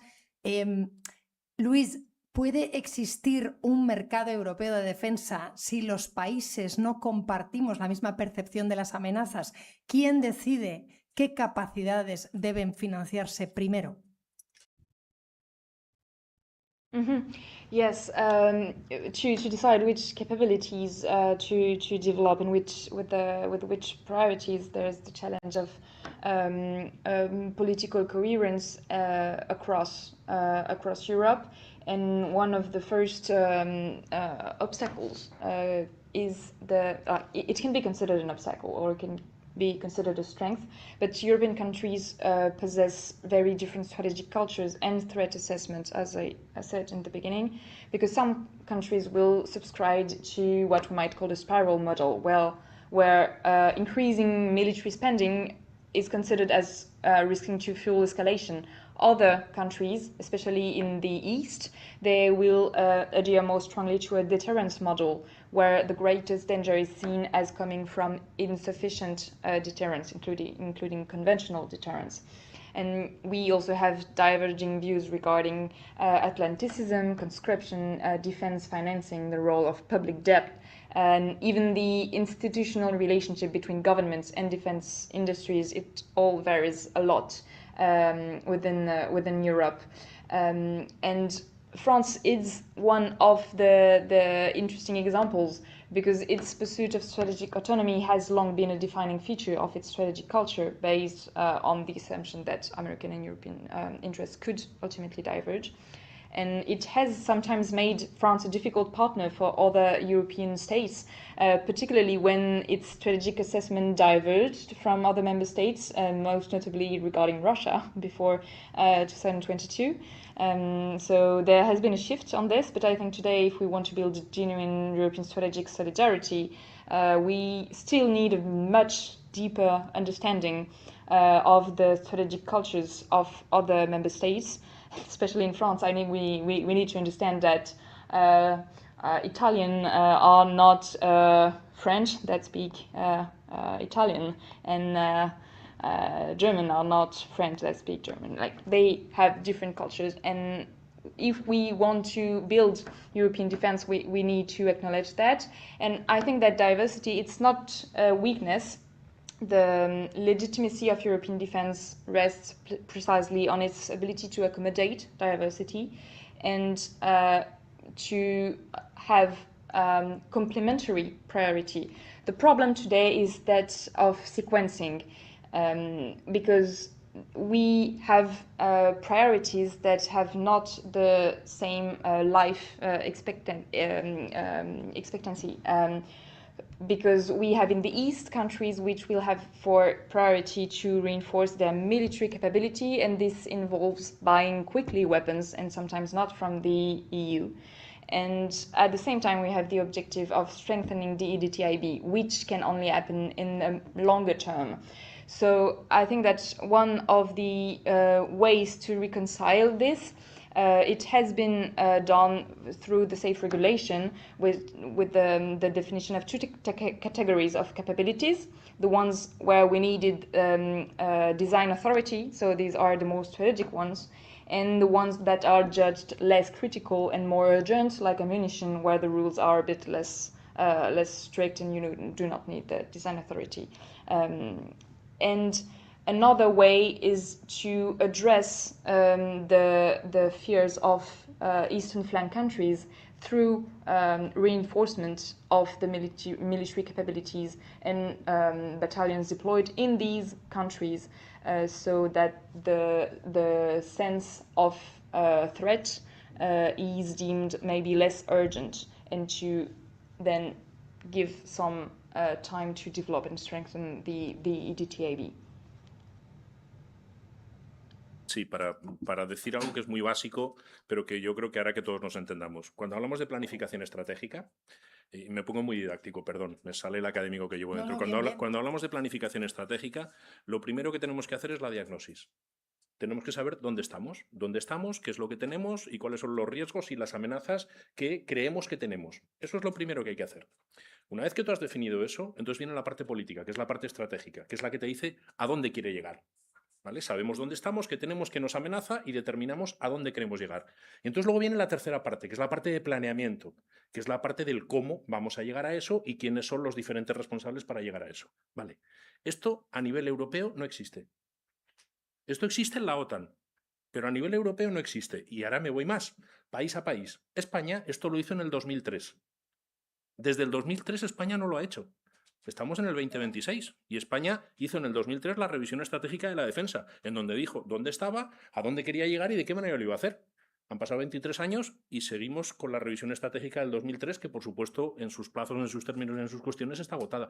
Entonces, el problema es el problema es que estamos queriendo inventarnos la tercera fase, que es la del planeamiento, qué es lo que vamos a comprar, cómo lo vamos a comprar, de qué manera vamos a adquirir capacidades, porque es para lo que la Comisión sí que tiene competencias, pero las dos primeras partes, que son estatales y que por lo tanto tiene que ser un acuerdo interestatal, no existen en la Unión Europea. Por lo tanto, la Unión Europea no sabe dónde está y la Unión Europea no sabe a dónde quiere ir. Quien lo sabe es la OTAN. Y entonces los países europeos que están dentro de la OTAN sí que tienen hecho ese ejercicio, pero es un ejercicio que no comparten todos los demás países que no están en la OTAN. Por eso no se trata tanto de hablar de dinero en la fase estratégica, cuanto hablar de capacidades. Es decir, qué amenazas tengo y qué capacidades necesito para esas amenazas. Y entonces luego ya veremos cuánto cuesta, cuánto no cuesta, cómo se hace y de qué manera se hace.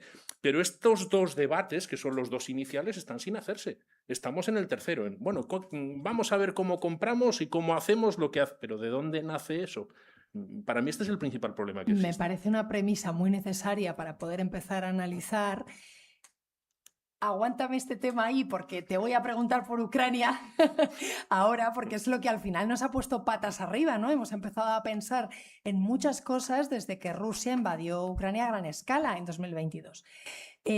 Al menos las personas que no estamos directamente metidas en temas de defensa, entiendo que tú llevas muchísimos años pensando en todo esto, pero voy a hacerle una pregunta incómoda primero a Pablo. Porque, a pesar de que estemos sobre esta premisa jugueteando sin tener claro un diagnóstico muy importante que decía Rafa, estamos hablando de comprar europeo, pero claro, ¿cómo hacemos para evitar que comprar europeo signifique repartir la producción entre países, aunque esa no sea la opción más eficiente. ¿Y esto lo preguntas con respecto a Ucrania solo o en general? En general, luego ya pasamos a Ucrania. Sí. A ver, es una pregunta importante. La clave es tener un margen de flexibilidad en todo lo que proponemos, ¿no? Por ejemplo, en SAFE, que es nuestro programa Faro, ¿no? El instrumento este de préstamos de 150 millones de euros, pues hay tanto, es un instrumento de emergencia, ¿no? Es para el año que viene y el siguiente, para este año y el que viene, para hacer compras inmediatas de los productos que más se necesitan. Pues ahí tenemos una necesidad de que se compre europeo, pero también hay, como decía bien Luis, hay dos tipos de categorías, los que se estiman que son urgentes y que se necesitan ya, como munición y sistemas de antiaéreos, pues ya se pueden comprar de cualquier país no europeo y sin la autoridad de diseño, y luego hay otros que se estiman más estratégicos y que hay que fomentar el desarrollo en la Unión Europea, y ahí sí que pues, la autoridad de diseño tiene que estar aquí. Es una forma de permitirle a un país como Polonia, por ejemplo, que va a ser uno de los mayores beneficiados de este instrumento, de pues, seguir con sus compras de sistemas, por ejemplo, de Corea del Sur o demás, ¿no? Veremos ya exactamente en qué lo va a gastar, aún no está claro, pero ahí está, ¿no?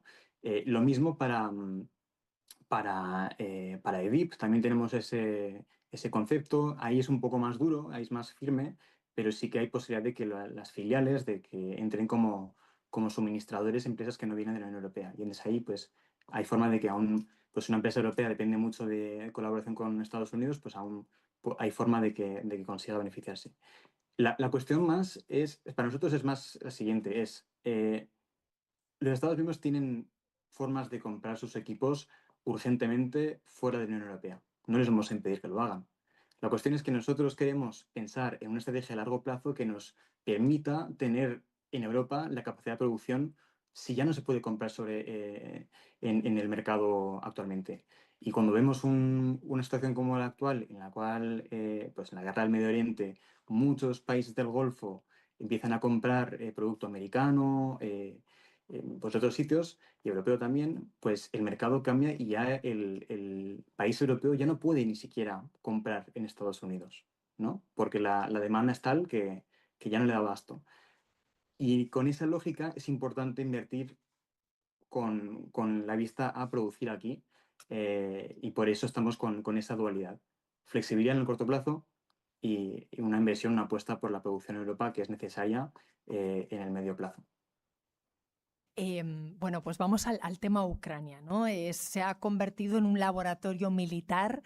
Hace poco hablaba con un compañero que había estado en una fábrica de drones, ya ha desarrollado sistemas antidrones, nuevas formas de producción, a una velocidad que Europa no siempre consigue. Pablo, en eso sigo contigo.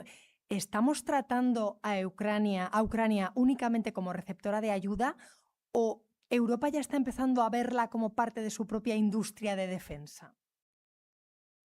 Definitivamente lo segundo, y esto creo que es una cosa que es tanto, es un reconocimiento tanto estratégico para Europa, que ahora mismo Ucrania es la que nos enseña el camino de cuál va a ser el tipo de guerra que se va a luchar y qué tipo de equipos hay que tener, tanto en drones como hasta en sistemas antidrón y bueno, y también tienen misiles que están empezando a desarrollar. La apuesta de los instrumentos europeos, por ejemplo, en EDIP, que es el que os mencionaba antes, que es un instrumento que quiere vertebrar la producción más a largo plazo, es que integramos a Ucrania desde el principio. Hay una parte que son 300 millones de los 1,5 mil millones que está dedicado a integrar la industria ucraniana con la industria de defensa europea. Eso por una parte. Y también estamos apostando en el largo plazo. Otro programa que llamamos nosotros, que es el Fondo Europeo de Defensa, ¿no? Que es de innovación y desarrollo, pues ahí el año pasado hicimos un cambio regulatorio para abrirlo, y ahí podría entrar Ucrania en el nuevo Call for Proposals, como se llama. Bueno, sí, Call for Proposals es los fondos que se abren este año, que son 1.000 millones de euros, Y ahí, en principio, si todo sale bien, en un mes sabremos si se firma el acuerdo de asociación, entrará Ucrania ya en los programas de innovación y desarrollo. Y esto ya creo que es como una apuesta más a largo plazo. Ucrania no es solo la que nos vende y no es solo el país en el cual empresas europeas están produciendo ahora para hacer transferencia tecnológica, que es lo que intentan hacer, y es perfectamente comprensible, sino que también queremos integrarles a largo plazo. Y ya el último, que creo que es interesante, es, pues hace muy poco lanzamos este sistema de préstamos parecido a SAFE, pero que se llama el Ukraine Support Loan, el mecanismo de préstamos para Ucrania, del cual de los 90.000 millones, 60.000 millones son para defensa, y de esos, este año ya 28.000 millones se dedican para reforzar la capacidad industrial de defensa de Ucrania. El punto clave es que ahí uno de los objetivos muy bien establecidos en el reglamento es que se invierte o se da el dinero a Ucrania, pero con el objetivo también de que se integre con nuestra base industrial de defensa, y eso está bien definido en el reglamento. Es una apuesta más a largo plazo. Entonces, Luis, la futura defensa de Europa no se puede diseñar, según nos está contando Pablo, sin integrar plenamente lo que es la experiencia militar y tecnológica de Ucrania, ¿no? O sea, Ucrania debe formar parte de la arquitectura europea de seguridad, aunque no haya entrado en la Unión Europea o en la OTAN todavía.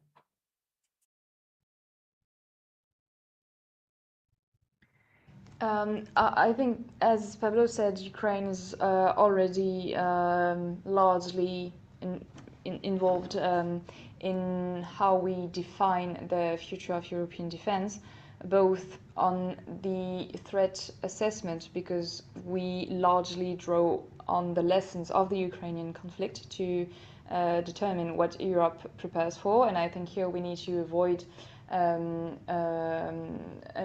issue which would be to anticipate that the war that Europe risks fighting and that Europe hopes not to fight will be similar as the one in Ukraine. And then the adhesion process of Ukraine to the EU has started with Ukraine also already increasingly cooperating with the industry. Like, these two are happening at the same time, and industry in Europe have not waited the adhesion of Ukraine in the EU to start developing production capability in Ukraine. The major European industry, like for example Rheinmetall, has already started to produce and to cooperate in Ukraine. And if I go back to the threat assessment on the drone question, I think that we also learn from Ukraine the rapidity of innovation is in itself a capability and an asset.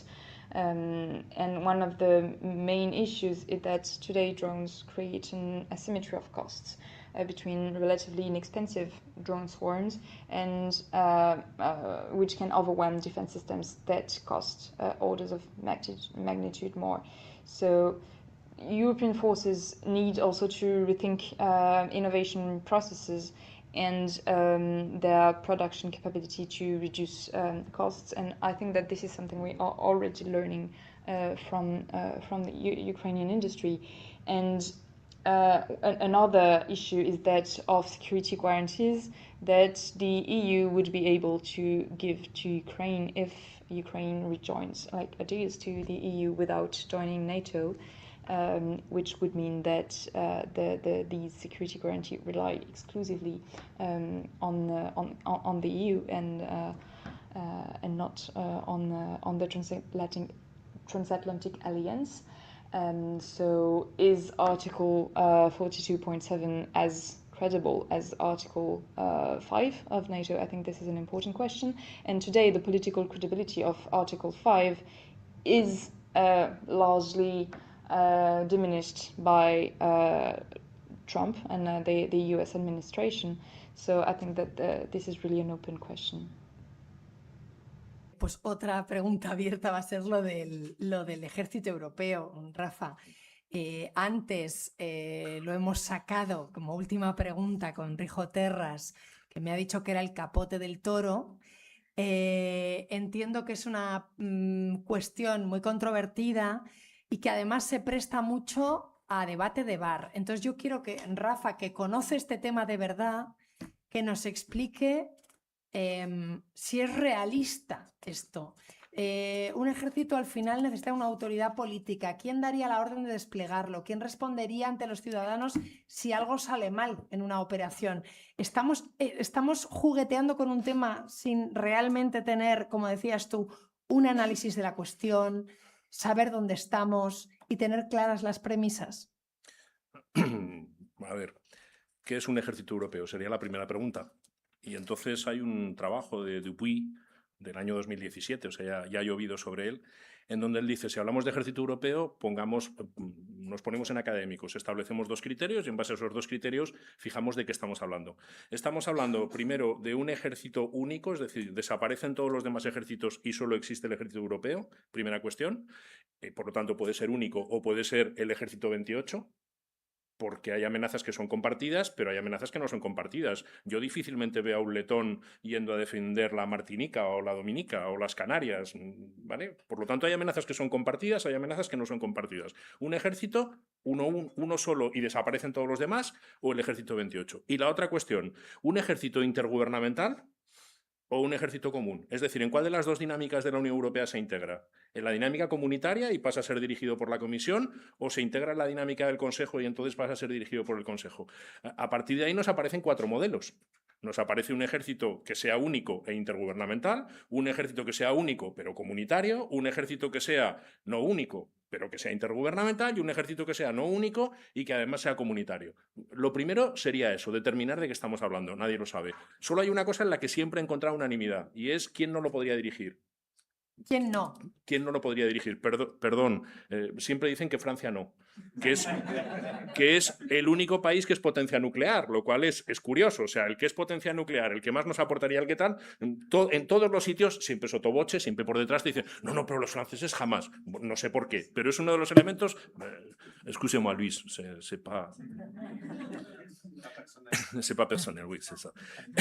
¿Por qué no triunfa el ejército europeo? Es decir, ¿cuáles son los elementos que aparecen en contra? Porque cuando tú miras en las encuestas, a todos nos parece, esto es festivo, esto es pólvora del rey. ¿Un ejército europeo? Pues venga, pues sí, pues claro, pues fantástico. ¿Y invertir más en defensa? Faltaría más, siempre sale fantástico. Ahora, cuando tú dices, oiga, invertir en defensa, invertir en sanidad, invertir en educación, invertir... Ah, no, espera, entonces vamos bajando el diapasón. Lo que sí que ocurre es que después de Ucrania, lo que ha subido es...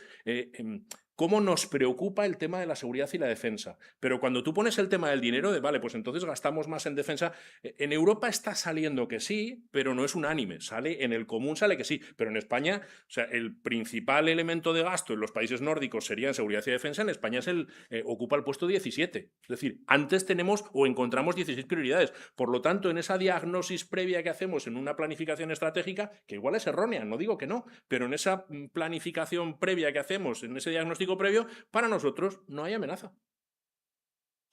No estamos viendo que haya una amenaza. Es decir, Ucrania para España, para la sociedad española, para la opinión pública, no está representando una amenaza. Por lo tanto, bueno, hablar del ejército europeo en España, o hablar de la política común de seguridad y defensa, o hablar del gasto en temas de armamento y demás, a los ojos de los españoles es un problema en el sentido de que no vemos el problema.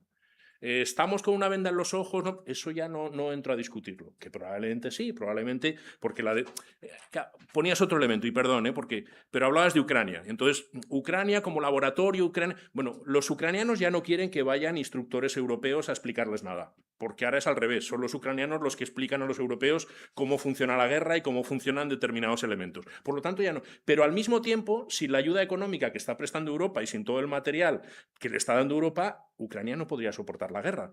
Por lo tanto, es evidente que nos necesitamos. Y entonces, la primera cuestión que viene a la cabeza es decir, vale, pues tenemos que aprender del ejemplo ucraniano para preparar la defensa europea conforme a lo que ha pasado en Ucrania. Pero es que todas las amenazas no son iguales. Es decir, si viene una amenaza del flanco sur, si hay una amenaza del Sahel, ¿va a ser como la rusa? Es que las guerras ya no van así. Las guerras, sobre todo, la mejor manera de mantener una potencial guerra es no tenerla. Y no la tienes cuando tienes capacidad de disuasión.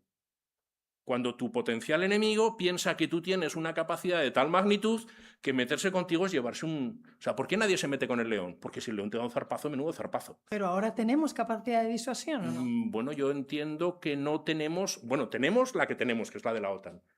Pero si perdemos el soporte de la OTAN, uno de los elementos centrales de capacidad de disuasión, depende contra quién, es la nuclear. Tendríamos las ojivas francesas que tampoco es que sean... Es decir, es que no tenemos lo que se supone que tendríamos. Y lo que habría que ver es, bueno, ¿qué necesitamos, qué tipo de capacidades necesitamos para tener esa fuerza de disuasión? Y no sé si esa fuerza de disuasión consiste en tener 500.000 de drones dispuestos a poder volar en un momento determinado para hacer no sé qué. Puede que sí, que eso sea importante, que sea relevante y que sea sustancial, pero probablemente hay otros elementos y esa es la reflexión que no se da. Te termino con una gráfica del último Eurobarómetro, ¿vale? El último Eurobarómetro temático, el de febrero, el 574, lo digo por si lo queréis manejar. En el informe que hace en la página 14, para que se encuentre rápido, establece una gráfica conforme a dos ejes que para mí es muy sustancial. Uno de los ejes es, oiga, ¿considera usted que su país está ahora mismo amenazado? A raíz del conflicto de Ucrania, han pasado ya 4 años, ¿considera usted que la media europea sale del 68% que sí? Es decir, los europeos sentimos amenaza. De hecho, solo hay un país en donde menos de la mitad de la población, que es Eslovenia, considera que no hay amenaza. Es decir, hasta España está más del 50% de la población pensando que, oye, después de lo de Ucrania, aquí hay un riesgo que no me afecta muy directamente. Bueno, hay países que se están moviendo, pues yo qué sé, los franceses están en el 80%. El 80% de los franceses considera que esto es una amenaza que está allí. Y el otro eje es un eje que dice, confío en que el fortalecimiento de la política de seguridad y defensa europea va a ser la solución a este problema. Bien, cuando cruzas los dos elementos sale casi una regresión perfecta, es decir, conforme más amenaza tienes, más confías en Europa, y eso es, digamos, que el bloque común se mueve en esa línea de regresión, pero hay dos bloques separados de países que te están diciendo, unos, la amenaza es muy gorda y no creo que la Unión Europea me vaya a solucionar nada, y otros que, bueno, yo amenaza no veo, pero la Unión Europea que sea fuerte en seguridad y defensa. Y dices, pues si no ves amenaza, ¿para qué quieres esa Unión Europea fuerte? Bien, pues los que ven una amenaza muy seria y piensan que la Unión Europea no es solución son Holanda, Alemania, Francia, Italia y Grecia. Poca broma. Y los que consideran que, bueno, amenaza tampoco hay mucha, pero todo lo que reforcemos la política de seguridad y defensa europea es fantástico, somos Portugal, Malta, España y Luxemburgo. Ya es que es complicado. Luis, ¿qué decisión debería tomar, visto el panorama que acaba de trazar Rafa, qué decisión debería tomar la Unión Europea, digamos, en los próximos 12 meses para estar mejor preparada? Teniendo en cuenta que viene la cumbre de la OTAN y que nos tirarán de las orejas. I will not answer this question because I personally do think that what the EU should do is, as a democratic institution, it should arise from democratic debate, because even in times of emergency and degraded strategic environment, public debate, democratic legitimacy and acceptability, it still matters. And defense does not evolve in isolation from the rest of society. And so the current debate on rearmament, it should not automatically imply that defense spending will always override other priorities. And at a national level, I think that this debate needs to happen to strengthen acceptability of the decision if and when they are taken. Transparency also matters. The more citizens understand about what the armed forces do, and the greater they tend to place trust in them. So avoiding public debate ultimately weakens the legitimacy. And I think that to wrap up with with linking with what I was saying in the beginning on the wider definition of threats and of the hybrid nature of threats. I think that while we still need to avoid considering everything through a security lens, we also need to, I think, understand that in a time of hybrid threat, where disinformation and interference targets democracies and how they work. The social cohesion, it's also one of the bases of security, and strong schools and resilient hospitals and trust in public institutions, it is also a way to strengthen societies against hybrid threats in the same way as military capabilities do. So I think that even though we are in time of degrading security environment and emergency, the decisions of what should be done in the next month should still emerge from a democratic and public debate. Hablando del debate democrático, de explicarle a la gente qué es lo que se quiere construir en defensa, contra qué amenazas y con qué costes. Pablo, ¿crees que la Unión Europea, ahora te pido autocrítica, ¿no? Como institución, lo está explicando lo suficientemente bien? Porque tenéis muchos programas, estáis haciendo cosas, indudablemente, pero al final a las personas que después tenemos que sentir una afección, ¿no?, política por el proyecto europeo, se nos hace difícil entenderlo, ¿no? Son temas muy técnicos. Es una pregunta complicada porque en realidad, a ver, quizás es importante decir que yo trabajo en la comisión no es la única fuente de legitimidad. De hecho, muchos dirían que el Consejo y el Parlamento tienen más responsabilidad democrática.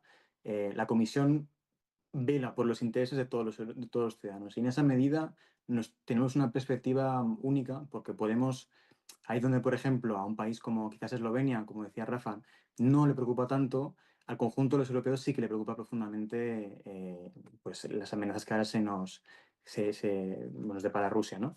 Así que en esa medida tenemos una responsabilidad hacia el conjunto de los europeos que nos da una vista más amplia, pero la responsabilidad de comunicar exactamente cuál es la amenaza, para mí recae en todos, recae tanto en el Consejo como en el Parlamento. Yo creo que la presidenta de la Comisión ha sido bastante clara en varios discursos, en explicar por qué al final la disuasión de la Unión Europea también depende de la credibilidad, como decía Rafa, de la credibilidad de nuestras fuerzas, y el momento en el cual Rusia no solo ha atacado a Ucrania, sino que también tenemos inteligencia bastante clara, y esto creo que la presidenta lo ha comunicado bastante bien, o mi comisario también, Kubilius, lo ha dicho bastante bien. Tenemos información bastante veraz de que Rusia se plantea invadir un Estado miembro de la Unión Europea en los siguientes 4 años. Y con esa información, pues ya sabes lo que hay que hacer. Por eso lanzamos el programa de rearmamento, de rearme de 2030, explicando que tenemos que llegar a un estado cuanto antes para poder tener esa capacidad de disuasión que pueda evitar ese escenario. Por eso hemos puesto todos los instrumentos sobre la mesa de 150.000 millones, que son deudas. Pues al final, yo creo que el nivel de ambición que hemos puesto sobre la mesa solo se puede explicar cuando, en general, en el Consejo y en el Parlamento, que al final han aprobado varios de estos instrumentos. SAFE, el Parlamento no fue consultado porque era un proceso de emergencia, pero aún así solo se puede justificar y solo se puede explicar que estas medidas de emergencia han tenido su éxito y han salido a la luz porque se comparte ese análisis de que es importante defendernos, y que si tocan a uno de los nuestros, pues ya se pone en duda la credibilidad de la disuasión europea si no podemos reaccionar inmediatamente. Así que creo que ahí hay bastante alineamiento, y creo que la medida en la que hemos respondido eso lo demuestra. Bueno, hemos hablado de dinero, de industria, de capacidades, de autonomía. Voy a dar la palabra al público. Solo una cosa, Rafa, porque yo me he quedado pensando en lo que decías. No tenemos diagnóstico.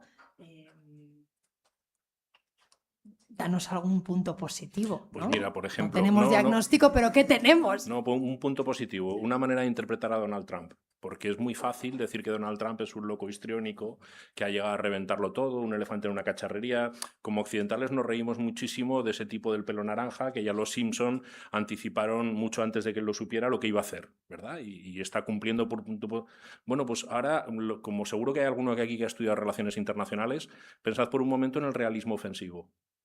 Y esa es la política estadounidense. Estados Unidos está aplicando una política de realismo ofensivo. Y entonces ha determinado que Europa es un lastre, que su rival es China, que con Rusia si consigue llegar a una entente romperá el eje ruso-chino, que es algo que le interesa, por lo tanto Ucrania le interesa muy poco a Estados Unidos, a la política, o sea, a la administración Trump, y que Irán, pues seguramente Irán, Yemen, lo que hay por allí, que los hutíes, todas estas cosas que tanto le molestan, pues que seguramente también porque Israel se lo ha pedido. Pero evidentemente, y por encima de todo es China y el mar de la China. Y lo que quiere es llevarse todo lo que tiene ahora mismo, todas las capacidades, porque las capacidades son finitas, igual que los recursos, y quiere desplazar las capacidades que tiene Europa y parte de las que tiene en América Latina, las quiere llevar al Pacífico. Y por eso viene, entonces a Europa no le está diciendo Europa reármate, Europa tienes que crear tu propia capacidad, tu propia autonomía defensiva, lo que le está diciendo es se ha acabado esto, eres un lastre para mí, esto cuesta dinero y quiero que me pagues. ¿Cómo? Comprándome la seguridad a mí. Y esa es por eso Estados Unidos en la OTAN no está hablando de capacidades, que es hacia donde los países europeos tenemos que ir. Estados Unidos en la OTAN está hablando de un porcentaje de PIB, porque lo que quiere es dinero. Hasta ahora, es decir, el pacto del final de la Segunda Guerra Mundial, cuando Estados Unidos vio que Europa tenía que reestructurarse, reorganizarse y que no iban a tener dinero para mucho y que por lo tanto su principal comprador, que eran los europeos, iba a caer, dijo, mira, primera cuestión, de la defensa olvídate, esa ronda la pago yo. Y segundo, aquí tienes el plan Marshall para que me compres a mí. Y estableció una relación, eso que hemos llamado el orden liberal basado en reglas y demás, en donde dijo, mira, el tema defensivo es una cosa mía, yo me encargo de eso, y eso al mismo tiempo me da presencia con bases militares en determinados países, me da una posición geopolítica, y tú te puedes dedicar, como nos hemos dedicado en Europa, pues a ser el tablero de juego durante muchos años, pero ir construyendo poco a poco nuestro estado del bienestar. Y ahora lo que ha dicho es, tú sigue con tu estado del bienestar, no hay ningún problema, pero esto que hasta ahora era gratis cuesta dinero. Y ese es el escenario para poder entender un poco la figura de Donald Trump. Es un realismo ofensivo, es decir, es esta idea de antes de que me hagan nada ya ataco yo. La famosa guerra preventiva de George Bush Jr., pues esto es un poco esa idea. Es, mira, antes de que tú me puedas hacer nada, soy yo el primero que te ataca, el que te da el golpe y así anulo la posibilidad de que tú me puedas atacar. Y ese es el planteamiento, para mí dolorosísimo, porque es uno de los planteamientos teóricos dentro de las relaciones internacionales que más aborrezco, pero que está ahí. Y si empezamos a mirarlo desde esa óptica, empezaremos a hacer un discurso que tenga un cierto sentido, pero seguir pensando que es, con perdón, un gilipollas que ha llegado a presidente, pues dice muy poco de nosotros. Bueno, voy a pasar el micro a todos los que estáis por aquí. CIDOB, necesitamos una terapia de grupo geopolítica, otro curso, porque esto ya se impone. Levantad, por favor, la mano para ver quién quiere hablar y sed generosos y los que hayáis hablado ya, pues quedaos los últimos, ¿vale? Vamos por aquí. Sí.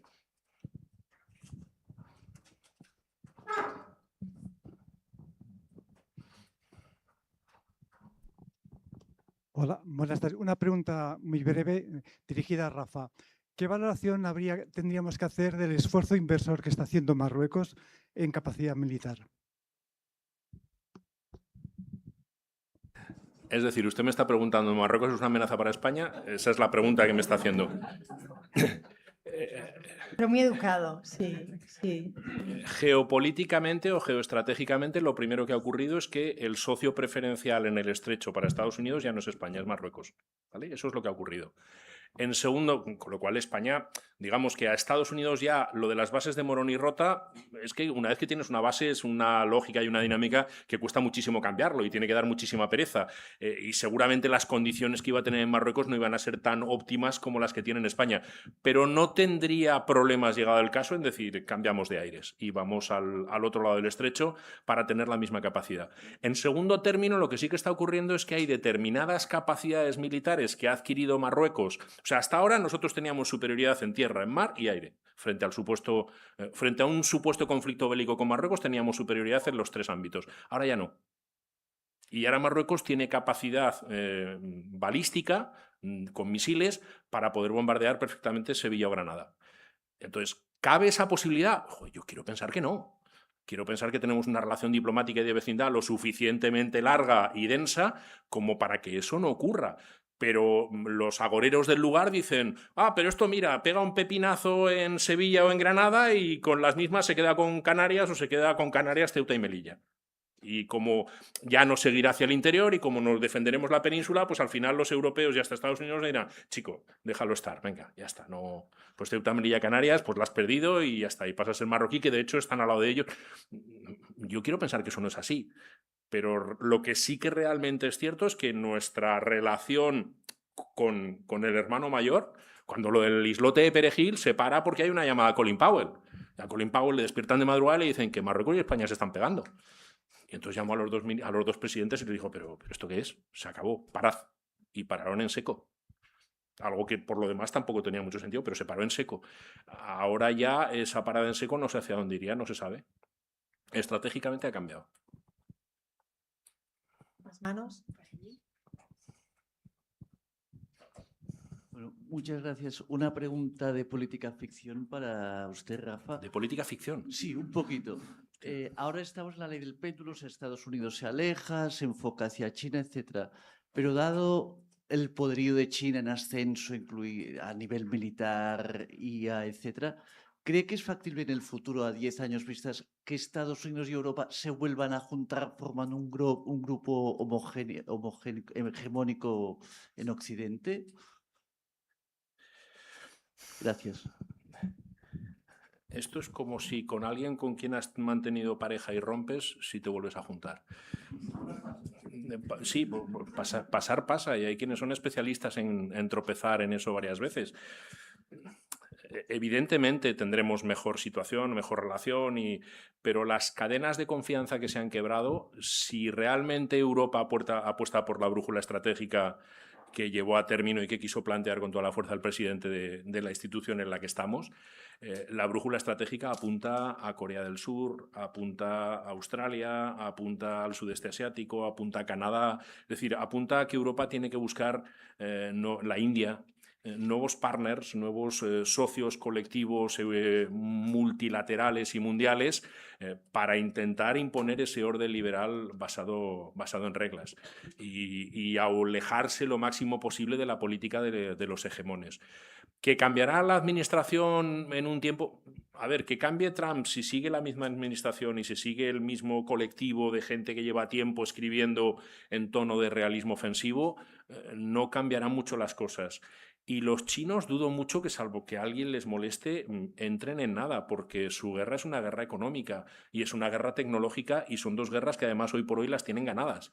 Entonces no les interesa entrar. Lo único que están haciendo es apoyar a Rusia para que Rusia no caiga, porque eso sí que no les interesaría, que Rusia caiga. Entonces, bueno, estamos viviendo una guerra en donde Europa está allí enfangada, permitidme la palabra, soportando a Ucrania para que Ucrania no caiga, en donde Estados Unidos, si no veremos cómo, y en donde China está junto con Irán soportando, ahora ya Irán, no creo, pero soportando a Rusia. Es una guerra muy extraña, porque no es una guerra entre dos contendientes, una guerra de un montón de satélites que están por detrás, que son los que van aprovisionando y los que van ayudando. ¿Que eso termine en un futuro? Bueno, puede pasar de todo. No sé si Luis quiere añadir algo a esta cuestión.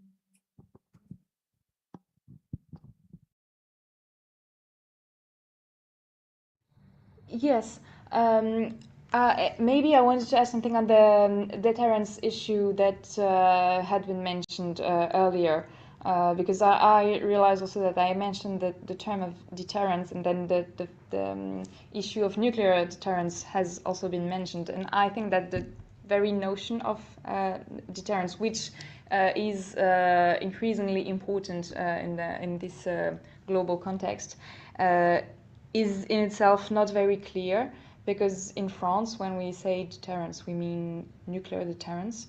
But I think that we need to define it more widely, because today deterrence should encompass not only conventional military capability, but also social resilience more globally.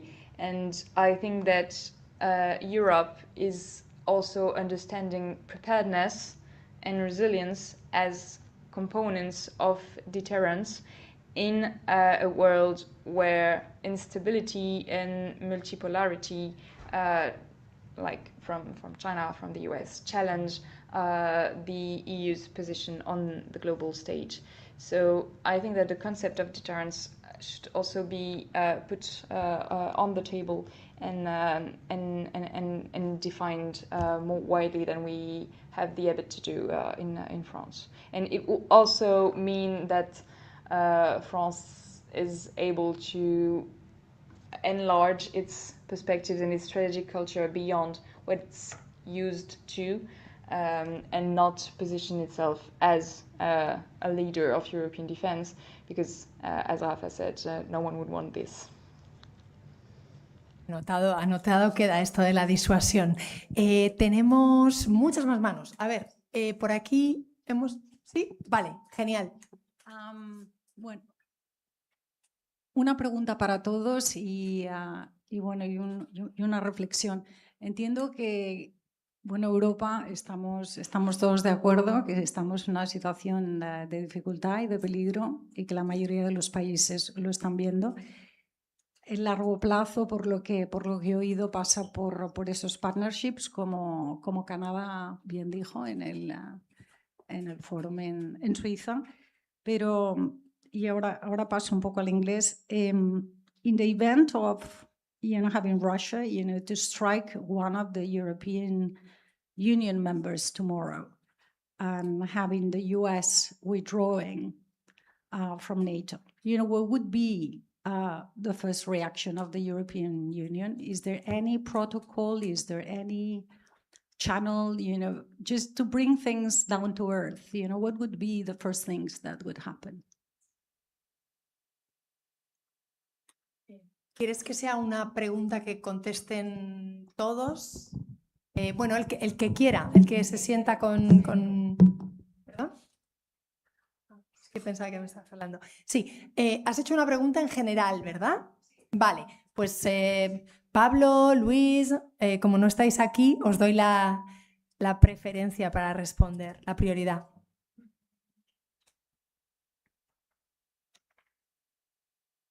Espera, porque parece que tenemos algún problema de sonido. Si quieres, Rafa, ¿te animas tú a responder? Bueno, yo lo que diría es que creo que no existe una única narrativa europea. Estoy acordándome ahora de Koibula, que fue el que nos habló de las diferentes narrativas que tiene la Unión Europea en estos ámbitos, ¿no? Y que había una narrativa que era Europa como proyecto de paz, ¿vale? Europa lo que quiere proponer y lo que quiere plantear al resto del planeta es el orden liberal basado en reglas y que lo que queremos es ser fuerza de interposición de paz. Por lo tanto, y esto es cierto, tenemos un sistema defensivo que está preparado para operaciones de paz. No está preparado para un enfrentamiento bélico o armado contra un tercer país. Y este es el principal problema, que le ha pillado a Europa con el pie cambiado. Tenemos un ejército para hacer una misión en el Cuerno de África, pero no para defender la frontera de no sé dónde. Hay otro tipo de relato, que es el relato de Europa como tercera fuerza entre las superpotencias, es decir, estaría la vertiente, la visión estadounidense, estaría la visión china, puede que incluso la visión rusa o ruso-china, y Europa intentaría tener una única voz, aunar las 27 voces, para algo que no ha pasado nunca, tener una única voz y presentarnos como Europa, como frente a la visión estadounidense y la visión rusa o chino-rusa, pues estaría la visión europea, una única visión, una política exterior común. Una tercera es la idea de Europa lo que es un poder civil. Mira, nosotros lo que tenemos es una gran economía. Sería aquello de, recuerdo, creo que era el primer ministro, no me acuerdo de dónde era, que dijo que Europa era un gigante económico, un enano político y un gusano militar.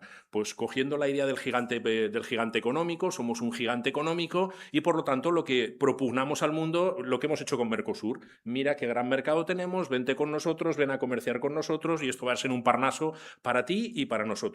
La tercera sería, que es un poco la que Josep Borrell nos ha contado aquí alguna vez, es la del relato normativo. Europa lo que vende son normas, son reglas. Tenemos normas y reglas para prácticamente todo y los conflictos los solucionamos con normas, con reglas y todo lo reglamentamos. Claro, Josep Borrell nos contaba que cuando iba con esto al Sahel, los dirigentes de los países del Sahel le decían, es que los de, no me acuerdo ahora cómo se llama, los rusos estos de...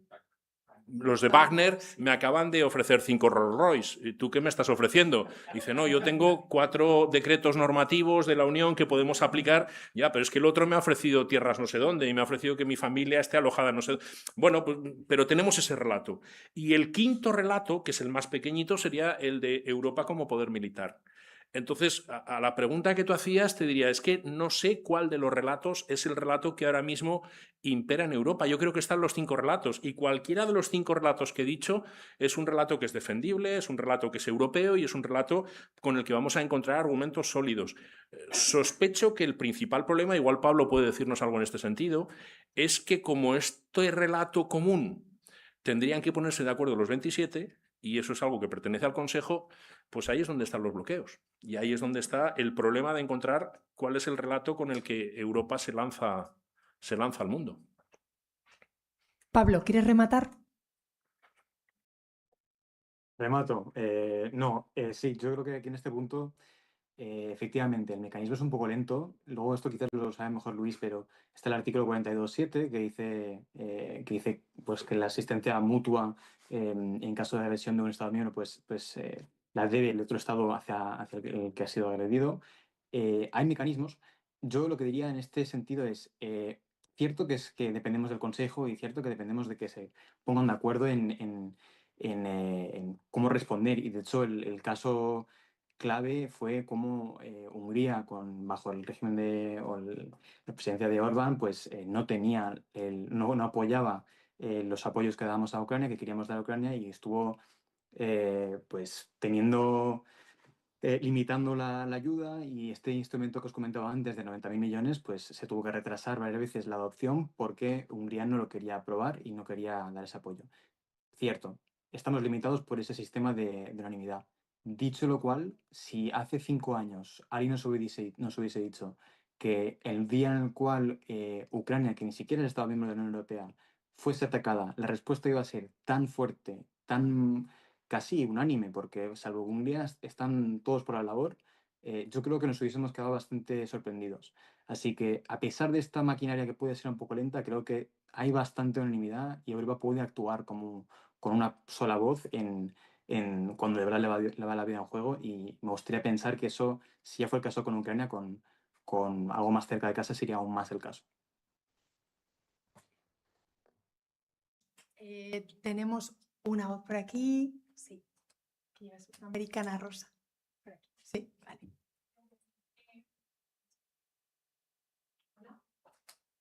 Bueno, a ver, sí.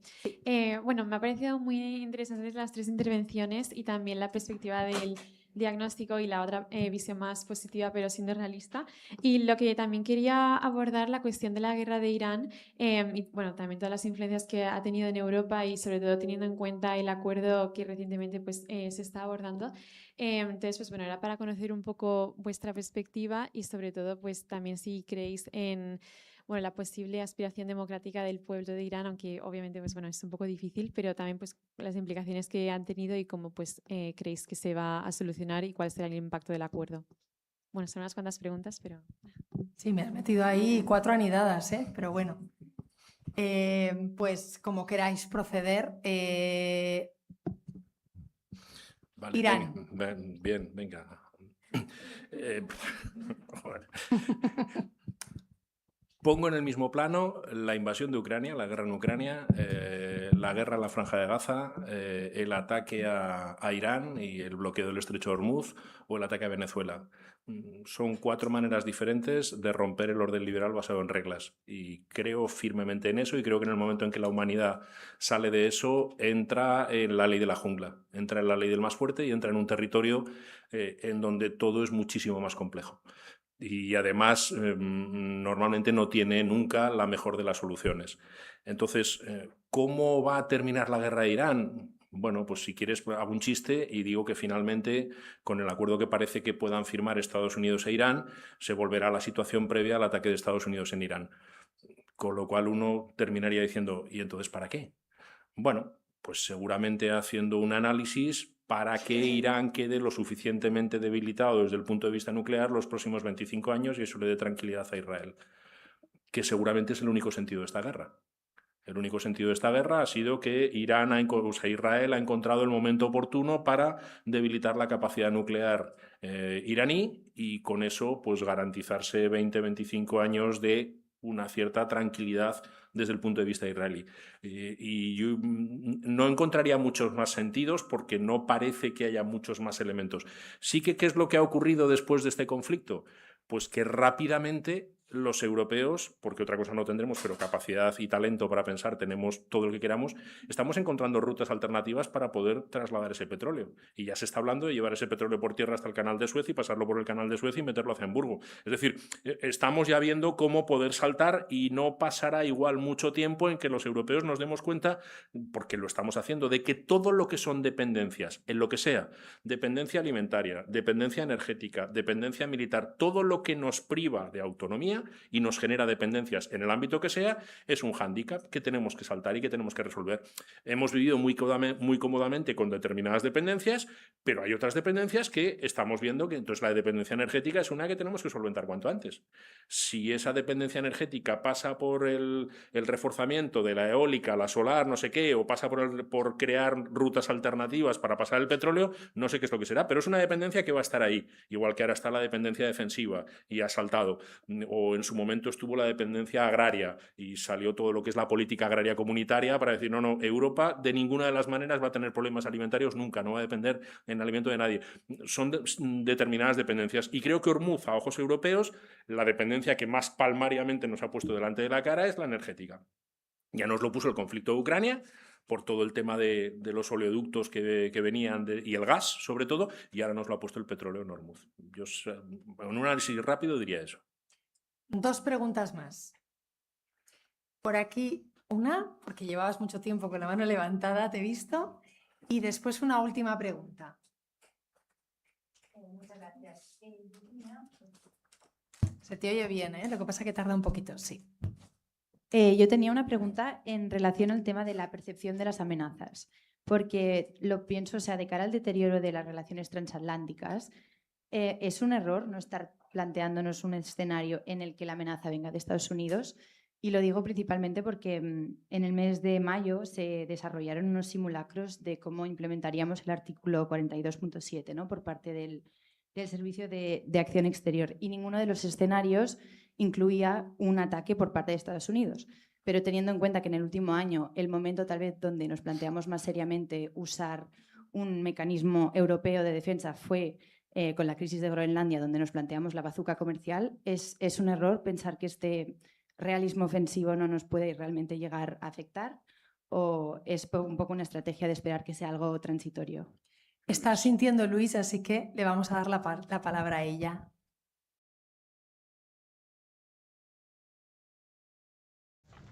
Thank you for the question. In certain countries, 100% of the Air Force is American. The F-35s, the Tomahawks, the Chinook, the Predator drones. In other countries, the transatlantic relation, including at the bilateral level, has been the cornerstone of their defense and security policy for several decades now. So all these will not change in a week, and in certain countries, the strategic culture and the place of the transatlantic relation within the traditional defense policy is currently changing.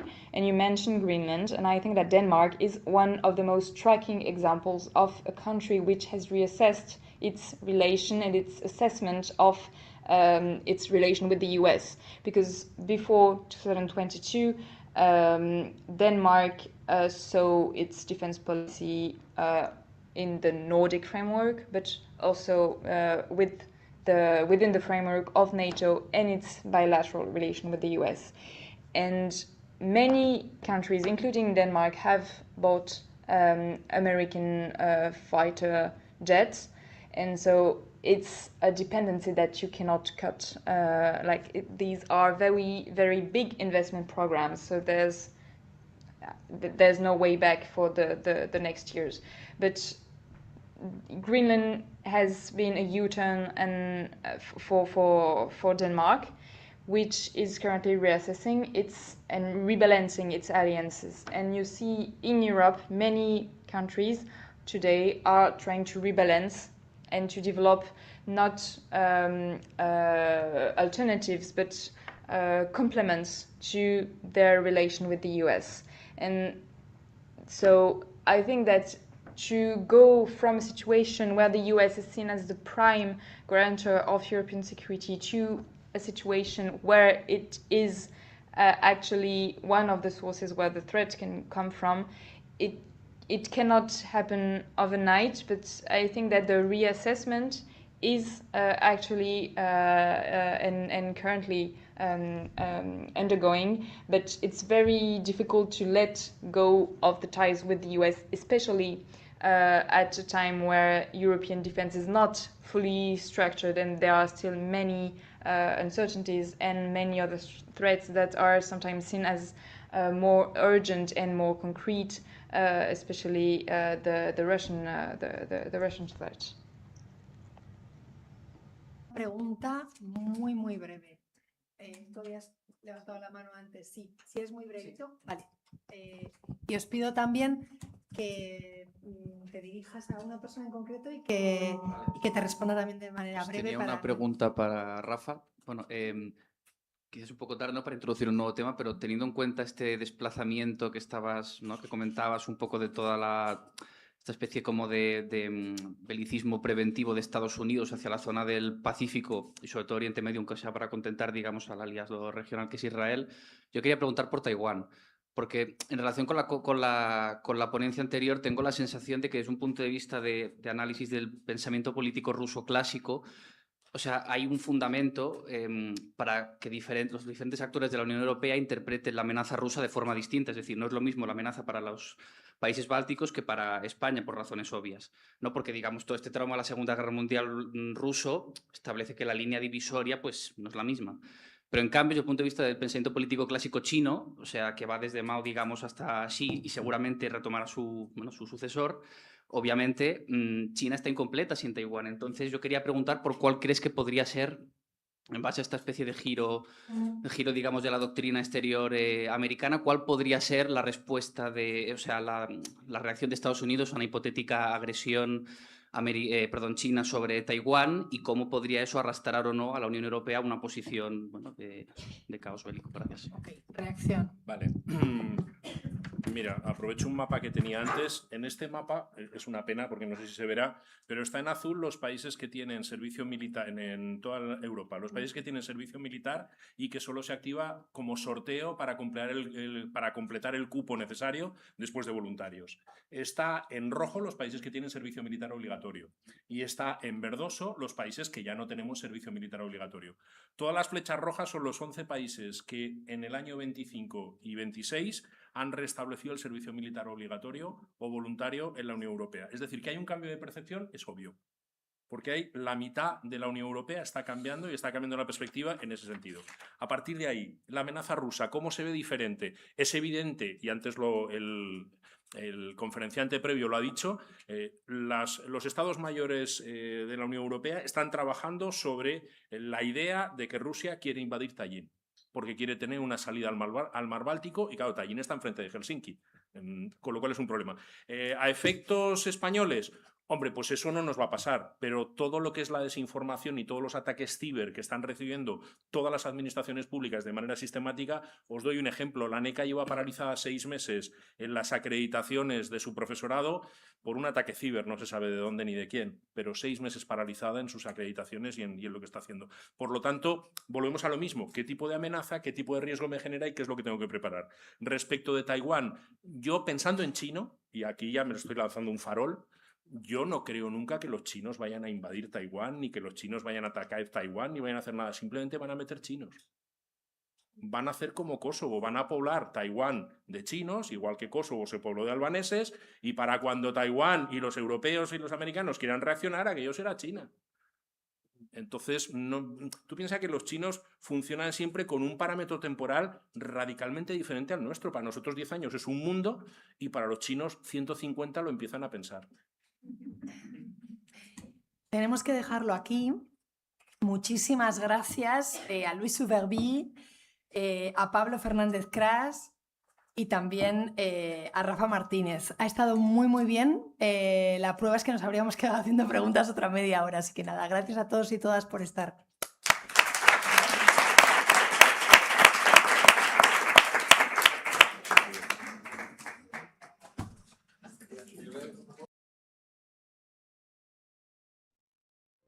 Gracias, hasta luego.